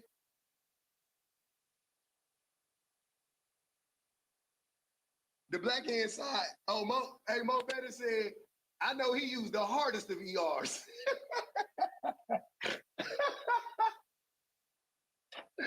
He used ERs on the end of brother and nigga. Nobody's safe, brother. Nobody's safe, brother. We losing it either. We losing at both ends. God damn. We losing at both ends. It don't matter. Hold on. Did I answer the last one? Hold on. I did answer the last one, right? Damn. Look at the coons out here cooning for you. Look at the coons. Hey, you know what? Well, you know what word I wish they never gave the red pillars? It's two words I wish they never gave y'all. Disingenuous and fallacy. You niggas don't know the meaning of either one. Y'all be saying everything is a fucking fallacy. Oh, that's the Kobe Bryant fallacy. Y'all just be throwing fallacy at the end of anything. No, that's actually a long walk on the beach fallacy. Where if you're walking down the path and you cross a path with a jogger, you're supposed to move 2 inches to the right. But when you're talking to a person, you're supposed to give them 3 minutes. Like, shut the fuck up, nigga. You don't know what either word means. Fuck out of here. Wicked word. Oh, accountability. Oh my God, accountability. I can't stand you niggas using accountability. Make me sick. You make me sick. You don't know what accountability even look. You wouldn't know accountability if it put his fucking like it was. If accountability sat on your face and told you eat it from the back, nigga, you wouldn't know what it was. All of a sudden, you get on a panel talking about we got to hold women accountable. For what? For why? I want to know. I've been asking that question for 3 fucking years. Y'all niggas haven't given me one answer. 3 years. I've been running that prompt for 3 years. I haven't gotten one answer. The best answer y'all got. And y'all tell me if I'm lying in the chat. The best answer they got is what? This is the most common answer, I should say, not the best answer. Choose better. Get the fuck out of here. So you mean it's still connected to the behaviors of men? You want the women to be accountable for the way the man treated her? That's wicked work. That's crazy. Go ahead, Slim. I'm sorry. Hey, well, I'm 24 and I don't claim him.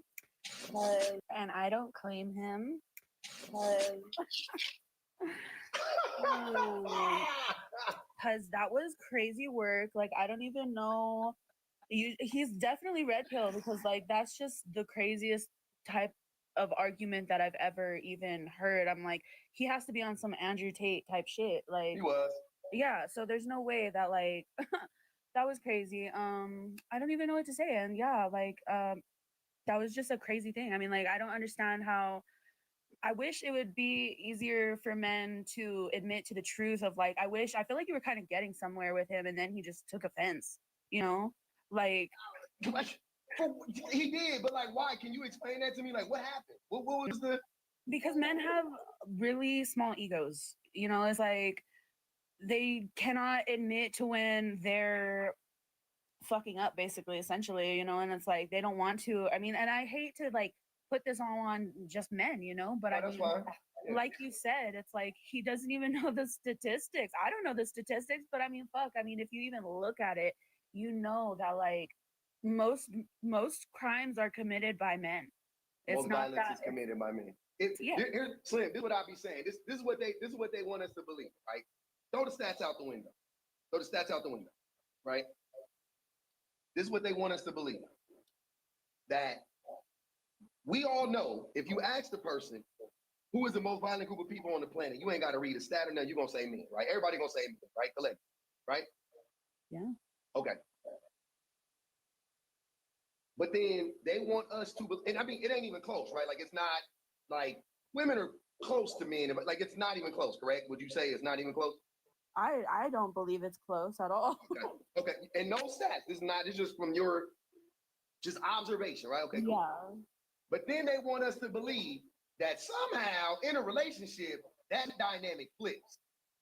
And now all of a sudden, the women become the most violent people in the fucking relationship.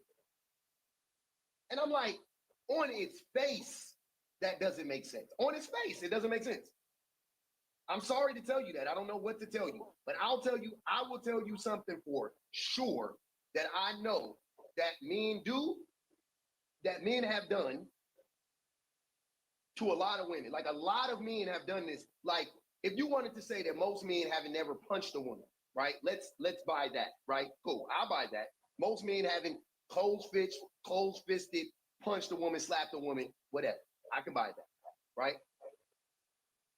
I'll give you a few examples of things that I know most men have done more than like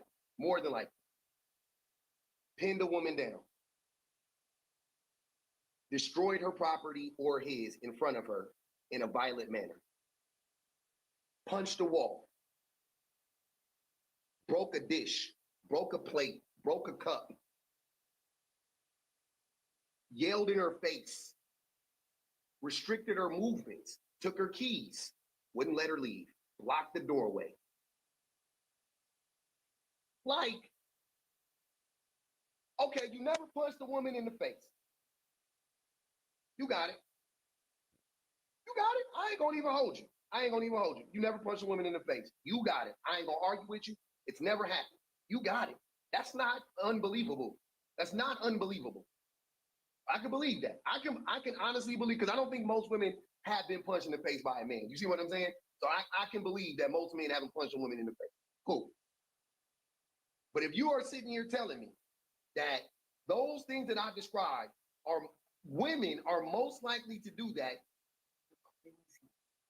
you're insane, and you're not only lying to me, you're lying to yourself. You're just lying. Like, what the fuck? You're just lying for the sake of lying. You're crazy. Like I said in the comments, it's like, even if a woman were to be doing that shit, it's like half the time it's reactive abuse. You know? Say that again, because that's also a big reactive part abuse, of it. babe. Reactive abuse. That's the big part of it too. A woman, yeah. I've been slapped by a woman before. Not on my face. She hit my leg. But it was about cheating. She hit me on my leg. I'll never forget it. She was like, punched me on my leg like that. I was like, whoa, I had never been hit by a woman. I was like, whoa, what the fuck? I mean, shit. I was playing in her fucking face. I was playing in her fucking face. I ain't about to sit here and play no games. I am not about to sit here and play no games. I was playing in that lady's face. She said, you got her number or whatever. I don't even remember the exact scenario, but it was something like that. She was like, don't ever do that again. And I was like, it scared me. It did. I was like, whoa, what the fuck? But yeah, I ain't gonna blame her for that. Yeah, that's all I wanted to say. Thank you for having me up. I don't claim him. That was crazy.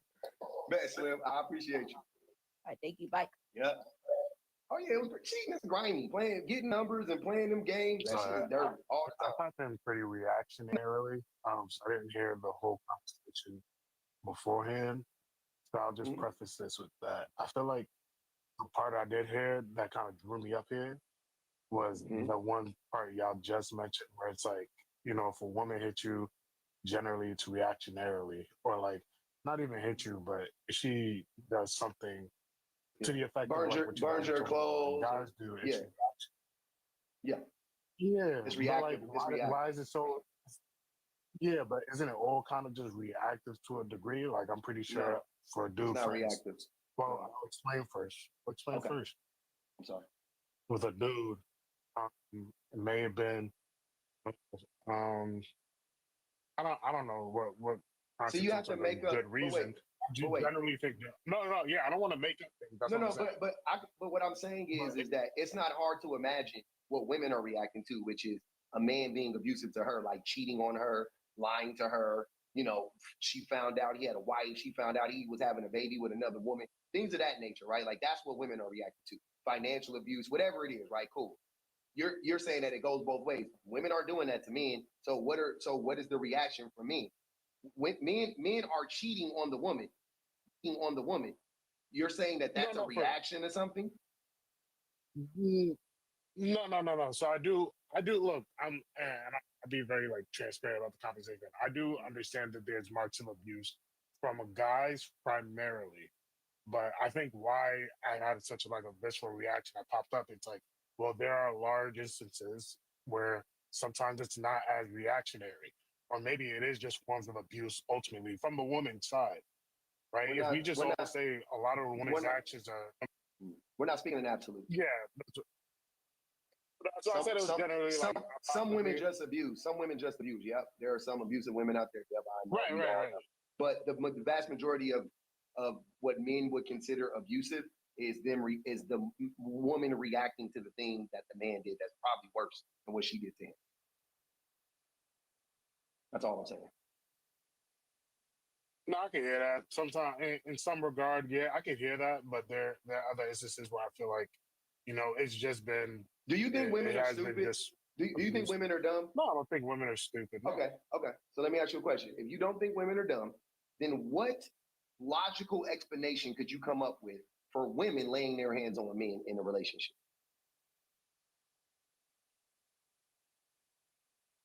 Like, how does that not put them in harm's way, extremely putting them in harm's way? If they're just doing it on their own. I don't think women are, putting your hands on somebody isn't like a calculated event most of the time. I think sometimes it's no, but I say it's explicitly emotional. It's strongly reactionary. My way. Again, you don't understand abuse at all then. Because abusers plan their abuse. Most abusers. No, I can understand that sometimes. But my way. This is what I'm saying. Brother, I'll just explain this. It's getting a little frustrating because listen to what I'm saying. There shouldn't be a but after this. Listen to what I'm saying.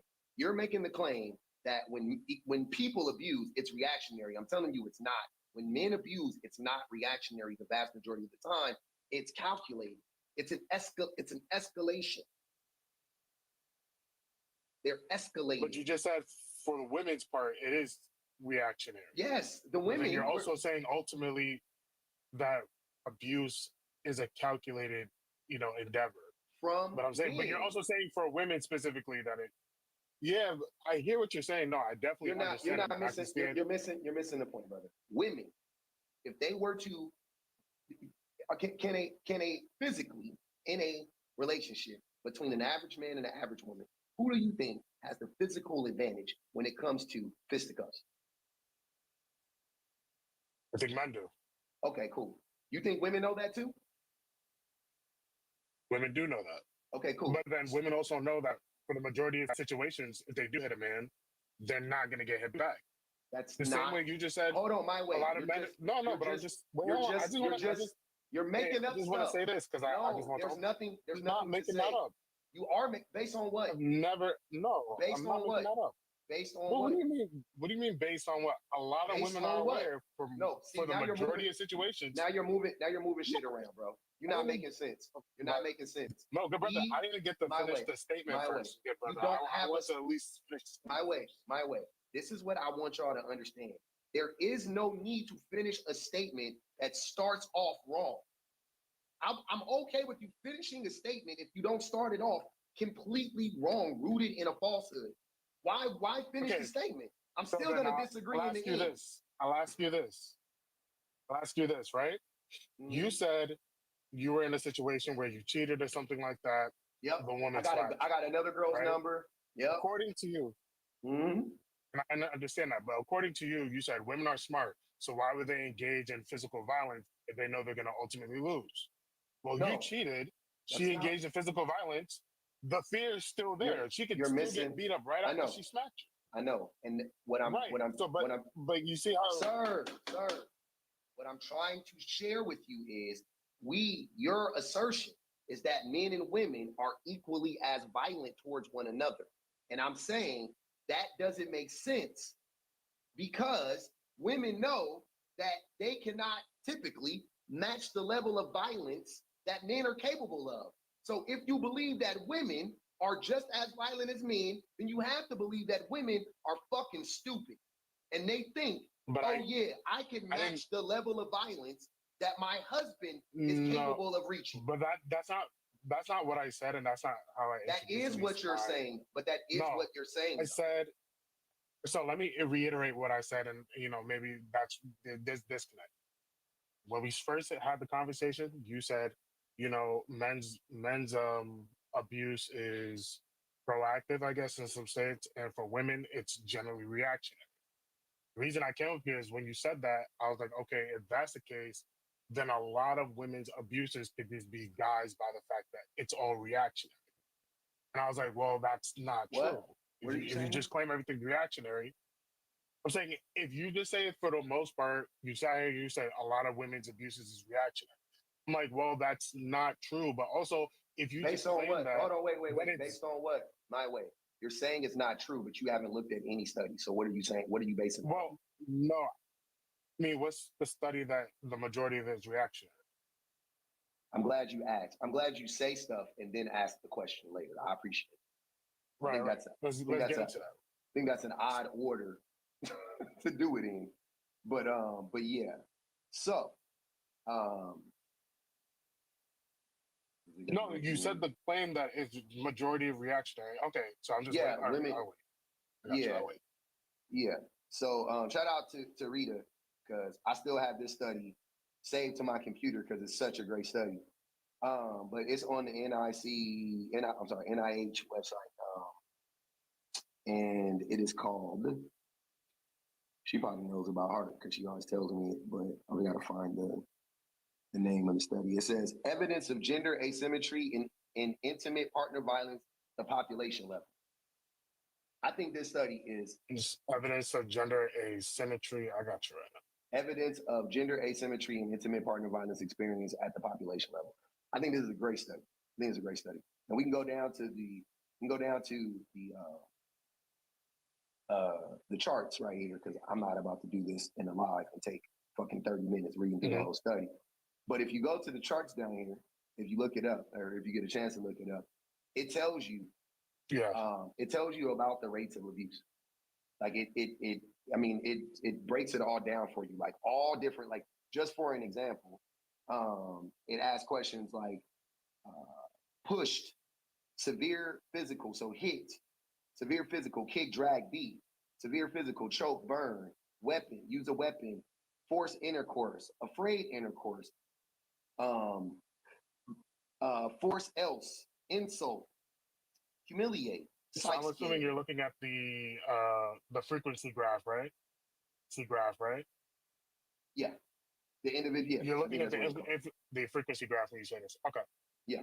So when you look at this, that it overwhelmingly points to the fact that men are the rates of abuse is not close between men and women in any way. Because men like to say, oh, women are more emotionally abusive and they cut with their tongues. They're not.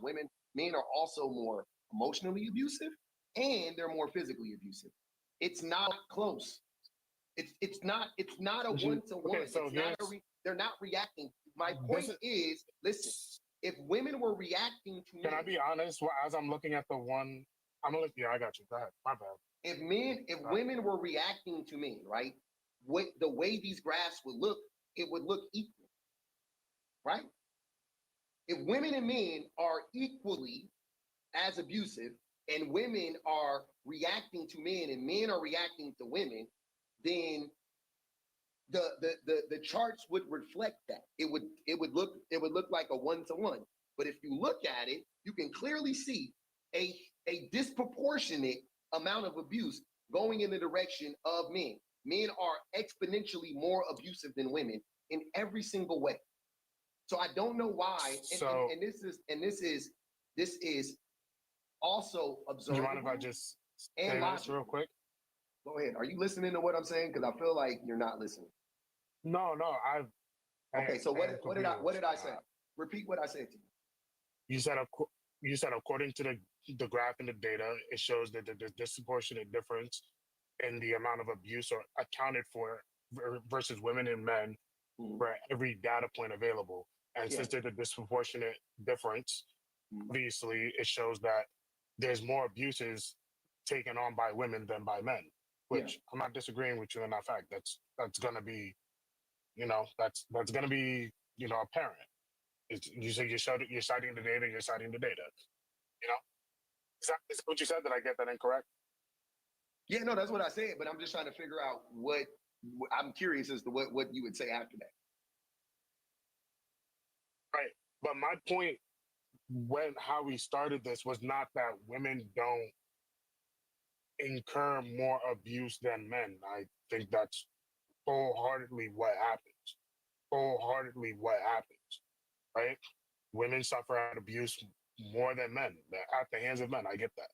But I'm saying if you're saying that women's abuse is kind of just obfuscated by saying, oh, it's all reactionary, then all of it is generally justified, which I cannot then say, yes, that's true. Yeah, all of it's justified. Or even a large amount of it is justified. Because then it's always reactionary. Then all the abuse is always like, I'm not understanding. Go ahead. Yeah, that's fine. But I'm not Does that understanding. make sense? Yeah, but what's the point? Are you mad about that? My point is, That's the truth. No, I'm just saying we have to look at if we're no, I don't think it's easy to just say that's the truth. Why Like not? I think abuse is abuse and it shouldn't be tolerated. It's not abuse. But two, I think in the hands of like women and men, it's hold on, but stop my way. What is the definition of abuse? I'll just you mind if I check and I'll give you the actual You can look it up definition, right 'cause I now don't if you want to. Yeah, want to you give can you look it anything up. that's Yeah. inaccurate. Yeah, I don't want to give you anything inaccurate. No, I'm with that. Yeah, give me the definition of abuse. And I'll do this. We'll just go by National Institute, actually definition by nationalists. Yeah. However you want to look at it. Give me 1 second.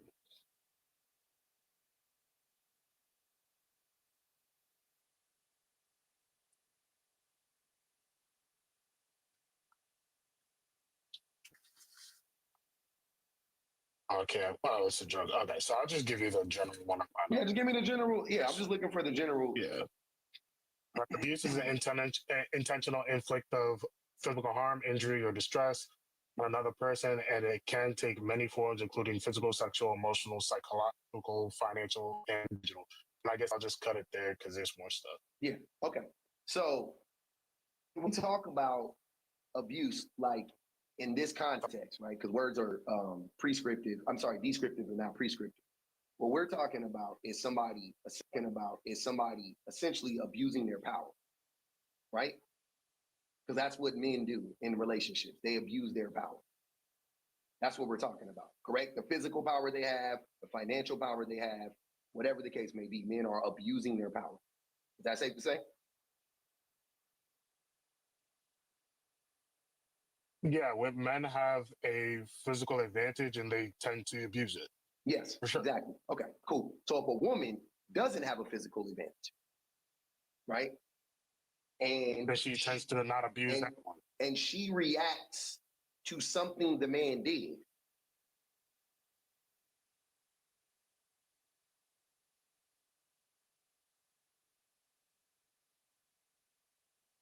If so, like I'm not understanding your question, and I'm just gonna say why, right?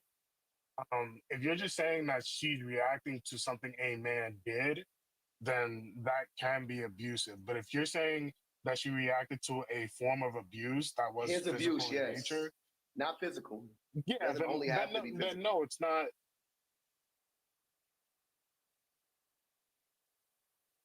No, it's not. That's what I'm saying. A woman hitting a man because a man cheated on her and got another woman pregnant, I wouldn't consider that to be abusive. Me personally, I don't consider that to be abusive. I wouldn't call that abuse either. Okay, that's why we're not. That's why you can't say that women. It's like it goes both ways because women actually aren't abusing men. See what I'm saying? Can I give you another? Can I give you an example? And maybe this is one where it's like, so let's say, a lot of ones that people like to throw out is what is this term called? Like, hold on. F patriarchy said she put 20 on his head for using feelings instead of data. Rita said, quote, but women do it too. Understanding women's use of violence in intimate relationships. Oh, that's De Casaretti. Yeah, that nigga, man. De Casaretti is that guy. All right, go ahead, brother. That's what it is. Yeah. Okay. I forget this term, but it's like when a guy is like apparently not apparently, when a guy is like being stupid about something intentionally, so he can escape doing it again. Nice cast. When he's like weaponizing his incompetence. weaponize. Well, yeah, weaponize incompetence. I think Mhm. sometimes like people are obviously like normal people, and so they might just forget things sometimes. So let's say we have an example of like when the guy forgets to put up the toilet seat or whatever, that old Mhm. thing, right? And so he goes to the bathroom, he doesn't put it down, whatever. Oh, okay. So let's say we have a situation where like That's not he forgets to weaponizing put it down. competence.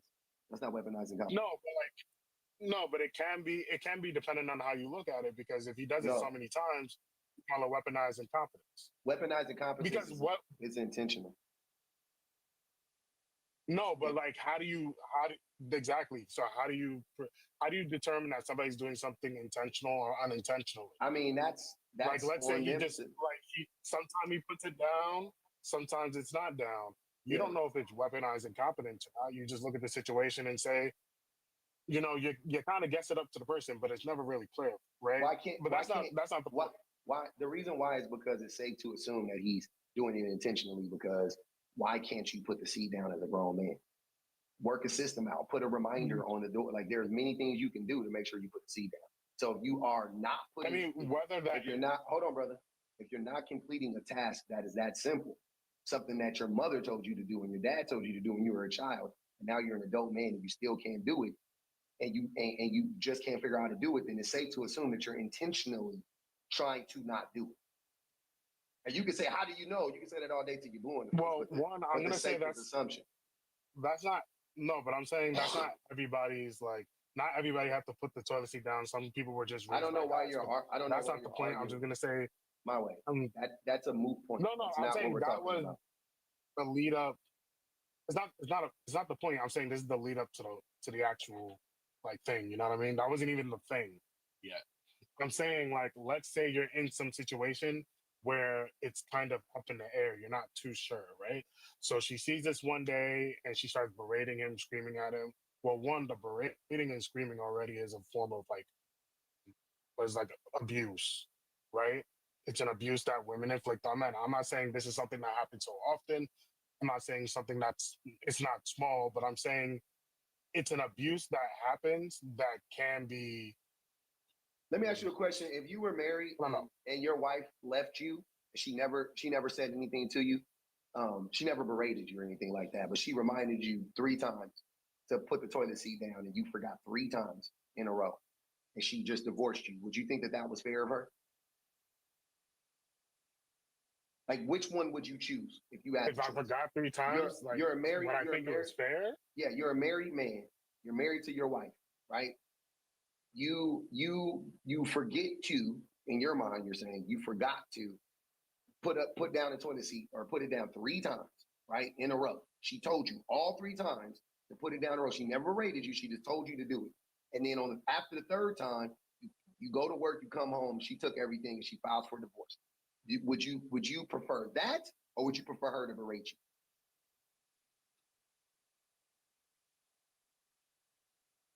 you? No, that not that I don't understand your question, but literally you're asking me like lose the love of my life or just suffer a bit of abuse. I mean, just answer the question. No, but like that's a no, because if you ask a woman that like, oh, would you rather he hit you Sir, a little bit or he just hold on, like my way. Hold on, my way. come My at way. you a little crazy, My like way. My you way. know what I My way. mean? My way. Those aren't comparable, but you can just answer the question. It's almost like you don't want to answer it because now you're being disingenuous. Up until this No, moment, I'm not I was truly being disingenuous. hold But on, my brother. thing is Hold just on. because I answer a certain way doesn't mean that I was giving you the benefit of the doubt up until this point, but at this point, this is becoming extremely disingenuous. Your whole premise is disingenuous, but I'm letting it go. I didn't even get to And answer the now, question. and now you won't. What do you? This is gaslighting. No, now. because I'm saying Hold on. I'm gassing. Hold on. All right, never Hold mind. on. I gave you the opportunity to answer the question. You refused. You literally could have just answered the question and you said, I'm him, maybe, da, da, da, da, da. Oh, it wouldn't be fair. You've had ample opportunities to answer the question. So don't fucking act like I haven't given you the Can I chance. answer that question? Now, go ahead. Third Do time. this. Answer the question, and then do you mind if you give me a little bit of time to preface it afterwards? No, I don't Answer the want you question to preface first. it. I don't want you to preface it because So then I don't need, what would be the? I don't need for you to preface it. That's No, what I'm saying. sorry, not preface it. Answer afterwards. Yeah, I don't need for you to expound on it. It is a simple exercise. Because here's the point. By the end of it, you should see the flaw in your logic. If you already are planning on arguing against it, then that means you're not actually thinking it through. So think about it and then answer it. Okay, so I'll say this. But let me have the floor a little bit. I would say, yo, I'd rather get berated by my wife. Okay, and why Easy is answer. that? And why is that? You don't lose your life because that's the woman I chose to marry. It'd be hard to see her go. Okay, and why do you Cool. think? And why do you think she would berate you as opposed to just leaving? Like what? Like wouldn't that be the natural progression in that situation? She spoke to you one time. She spoke to you 2 times. She spoke to you 3 times. Now she's fucking had it up to here. So if she yells at you, you're saying that's abusive? No, like a simple way to go about it is like, hey, I told you about these things. You're not doing them. So let's find a way that we can make this system work. She already Because did that's that. what It's the 3rd time. No, Wait, that's not- brother. let's find a way brother, that this listen, system could work. hold Opposed on, to telling me, listen, do this, do my this, way. do this. Hey, Listen, let's find a way my that way, this system my can way, work. my way. But you're not hearing me, my bro. You're not answering. making sense. I'm trying to help you out. Am What I you're not saying, making sense? it doesn't make sense. Why would she need How to does it figure not out? make sense? What part of it doesn't make sense? Why would she need to figure out a system for you to learn how to put the fucking seat down? Why is that her job? Which is why, if a man can't put the fucking seat down 3 times, I think it's perfectly okay for a woman to divorce him. I think just that act alone, which should is a rational. I think that is a rational reaction. I think that is a very rational reaction to that, because that is what we like to call in the business a red flag. That is a red flag. She has asked you 3 times to do something that is a reasonable request. Put the fucking the damn seat down 3 times.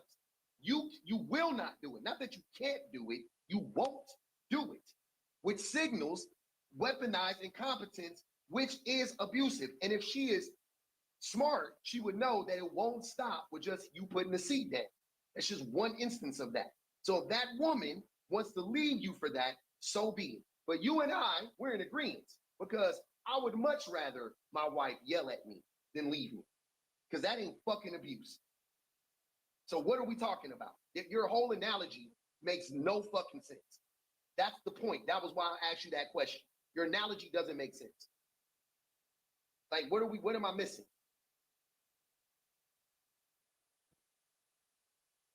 I'll get the floor a little bit.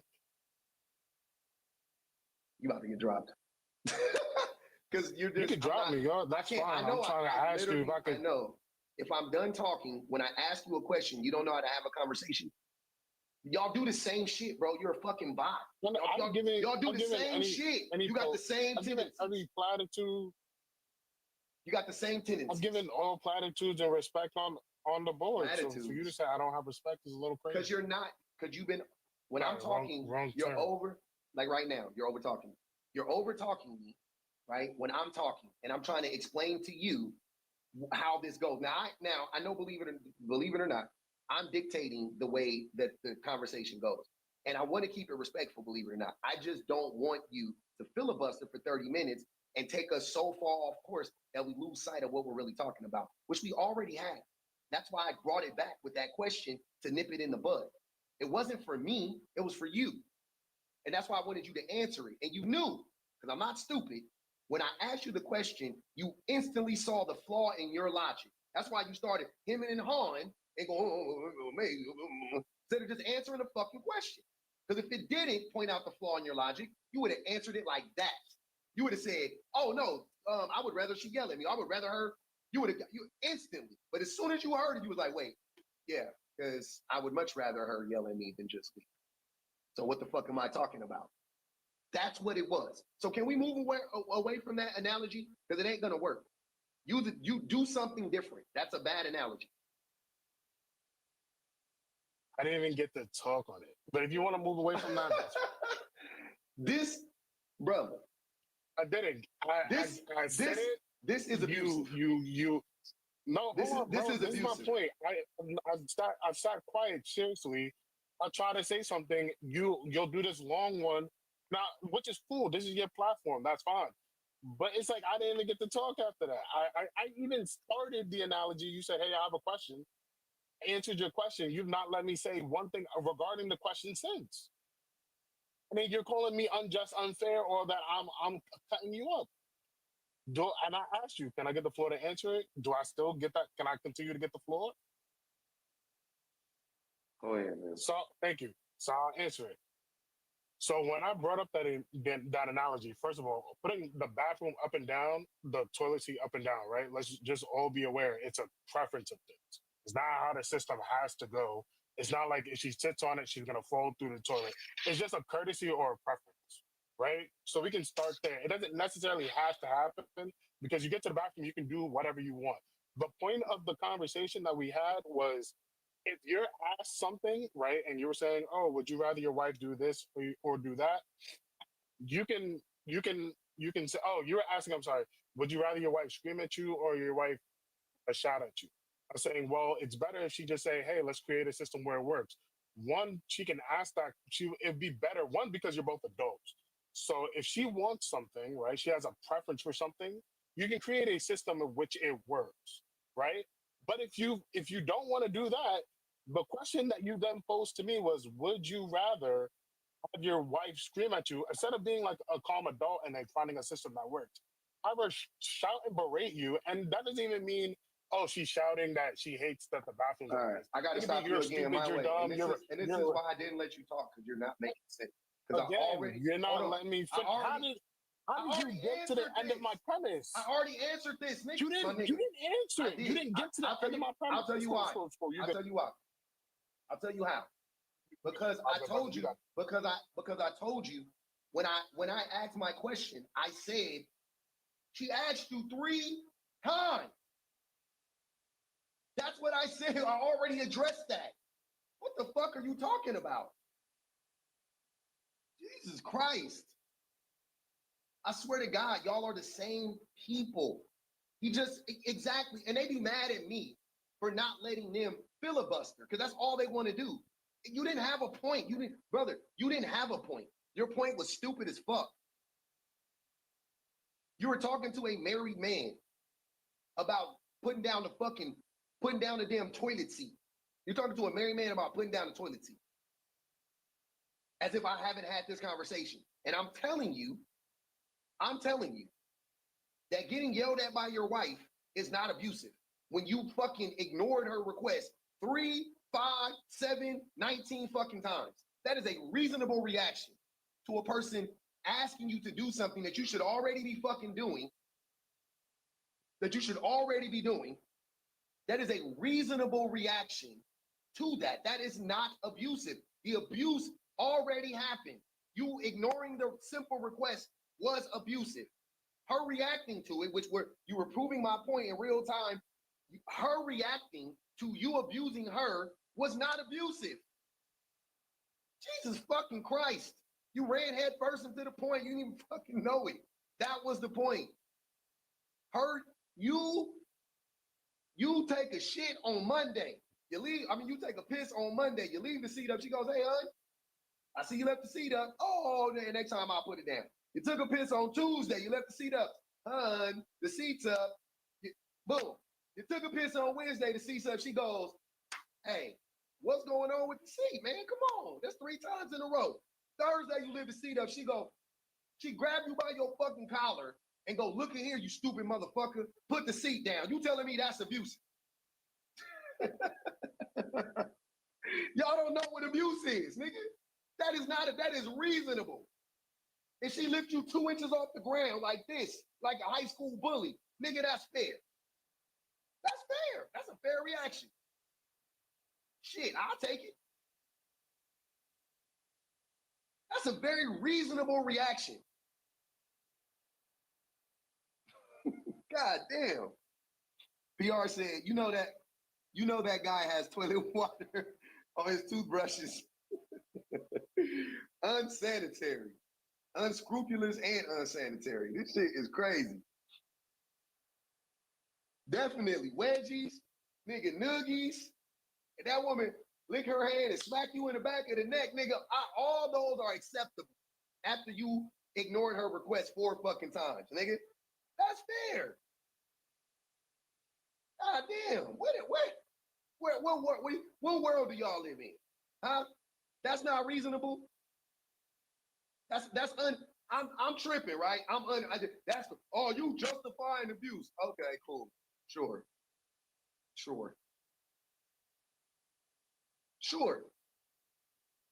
Look, I'll give you one even more reasonable. If she stops sleeping with you, because y'all love to say that that's abusive.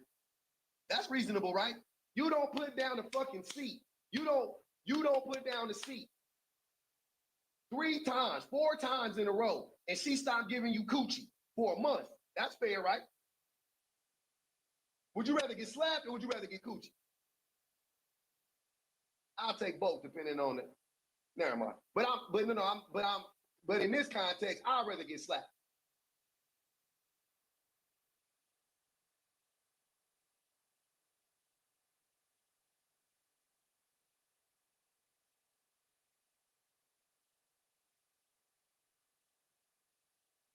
Ian says you're wrong. We'll see if he wants to come up and stand on business. Teresa said her booty's still wet when she grabbed that collar. And she grabbed your collar with a wet booty. That's crazy. She ain't even had time to wipe it down yet, nigga. She just slipped in the toilet, got up, and grabbed your ass up. Nigga, that's fair. That's fair. That's fair. Look, you forget to pick your kids up from school for the 3rd time, and you come home, and she tripped you when you walk in the door and stomp on your back, nigga. That's fair.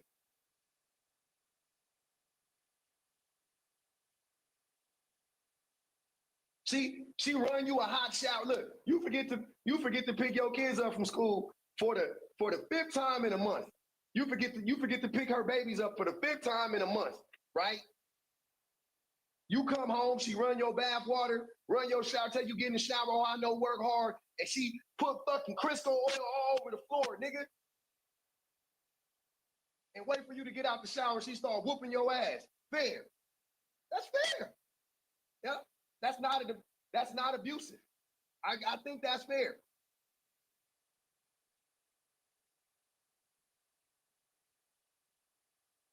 Y'all don't know what you don't know what abuse, I swear you don't know what it is, man. You don't know what it looks like.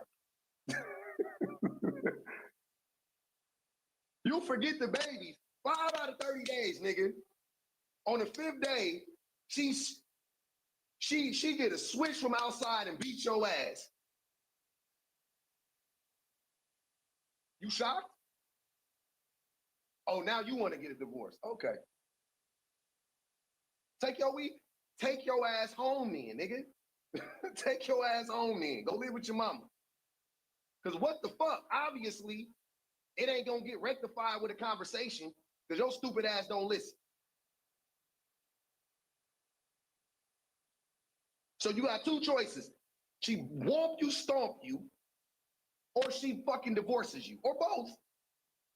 Matter of fact, if she whomp, stomp you, and leave you, fair. Fair. What else? Fair. I'm thinking we not living in the same, you know what I'm saying? I'm like, there's no way we living in the same world, my nigga. That's crazy. This is crazy. This is crazy. I don't want to get, look, y'all, I don't want to get hit by my wife. I don't. My wife's a nonviolent person. She is. I promise you. She don't like to squish bugs or nothing. She don't like to pick flowers. She's a nonviolent human being. She's a vegetarian. She don't eat that. I just don't want to get slapped by my wife. So if I do something though, and my wife slaps me, not only will I accept it, I will apologize for making her slap me. You see what I'm saying? whatever. I did it, my fault. I shouldn't have did that.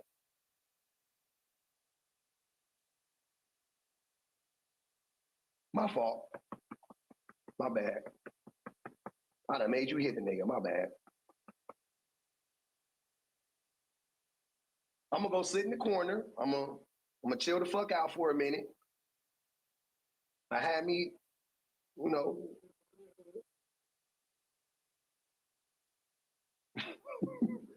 sit down, cross-legged in the dark. Take a minute. Just a second.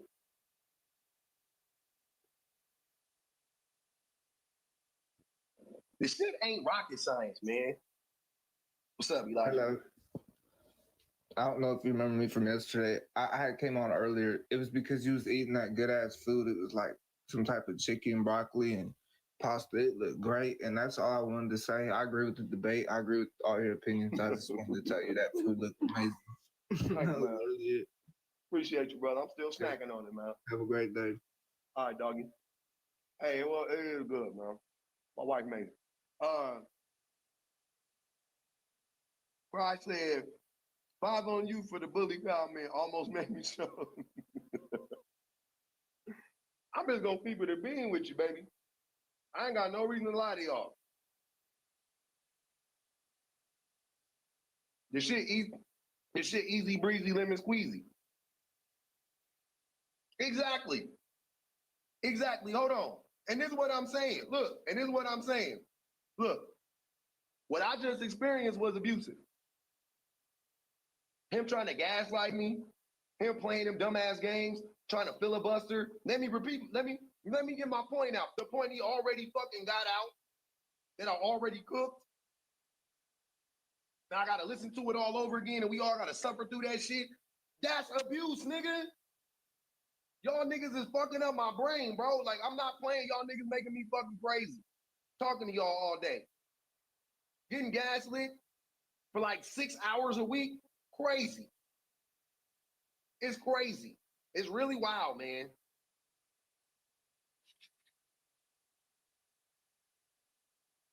Auntie said, these the same M's that want to hit kids for CF. What?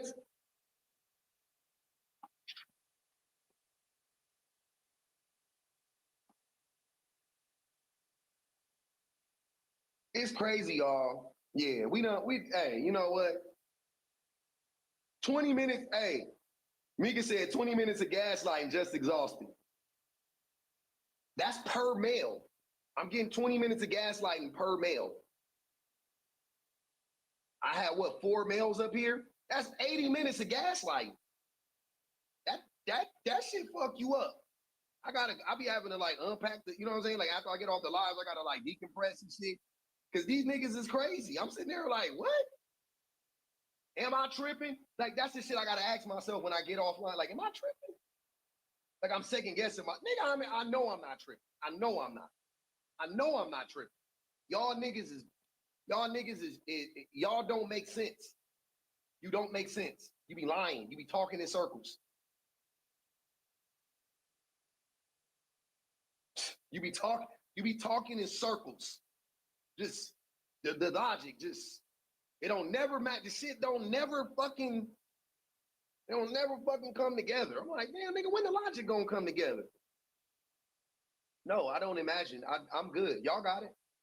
Y'all keep asking me to imagine myself in hell for fucking 20 years. Why would I do that? Why would I imagine myself in hell for 20 fucking years? I don't want to imagine that. That shit is disgusting. I ain't like y'all. I'll beat these niggas up. Oh man, y'all nice. Y'all nicer than me. I'll beat the shit out of one of these. That's my male privilege. That's a part of my male privilege. I'll beat the fuck out of one of these kids. The way they be talking, I can't do it. Look, man, you call me a punk ass bitch, but you better be right. You dig what I'm saying? You can't be calling me a punk ass bitch and I'm right the whole fucking time. Now I gotta whoop you. Now I gotta beat you up, nigga. Cause what? If it applies, it applies. You could be anybody's capable of being a punk ass bitch. I could have very well have been a punk ass bitch. But if you calling me a punk ass bitch because I'm clocking your shit, nah, now I gotta fuck you up.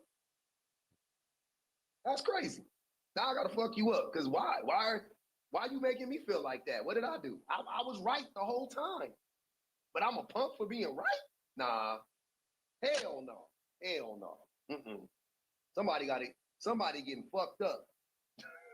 Around, you getting fucked up around off of that.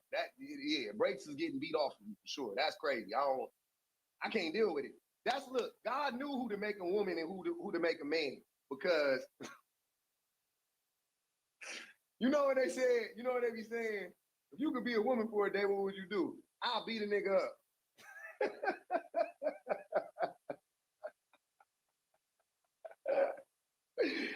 If you could be a man, if you could be a woman for one day, what would you do? I'll beat a nigga up as a woman.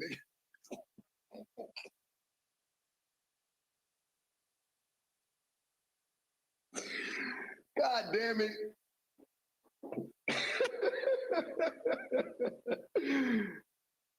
That's my pleasure.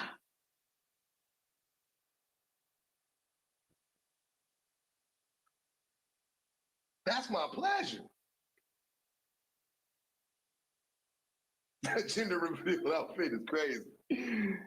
Oh, that's crazy, man. But hey, man, I'm gonna go on and wrap this thing up. I love y'all, man. I love y'all for real, man. Shout out to the Tapper Jappers and Super Chatters. We hit 2.5 hours. We did 181,000 likes. I don't know how many likes we did on the YouTube, but I appreciate y'all. Shout out to the best minds in the business. Fuck patriarchy, be cool. All the members, all the mods, I love y'all. Shout out to my mods over here on the Tiki Tac, Shawnee and Allie, Obsidian. Where my mods at, man? Where my peoples at? I don't even know. Know y'all in this motherfucker, man. We definitely did it, Joe. We definitely did it. Now I gotta go finish my meal. Go put my phone. Look, I just got we got the 17. I'm about to go make this phone work.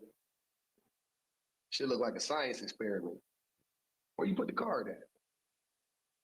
Okay. What's that button do? Ain't no more SIM cards? Or going?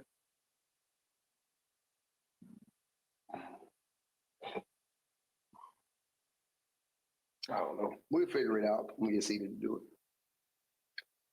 I'm a boomer.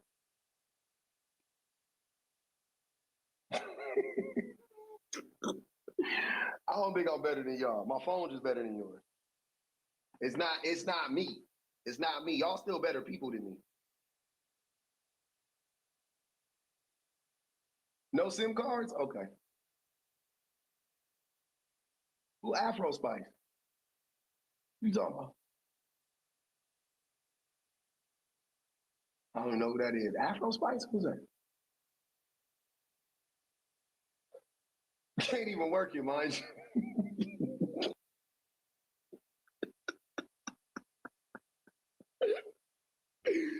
Can't even work it. You right. Yeah, that's my tech support, man.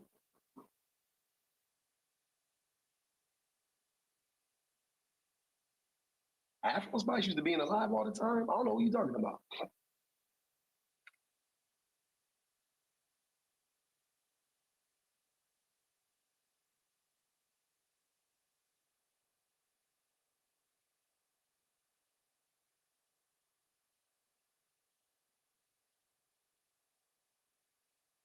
Bring your current iPhone or iPad near your new iPhone to sign in. All right, I'm about to do this here right now. It's telling me to do. I didn't even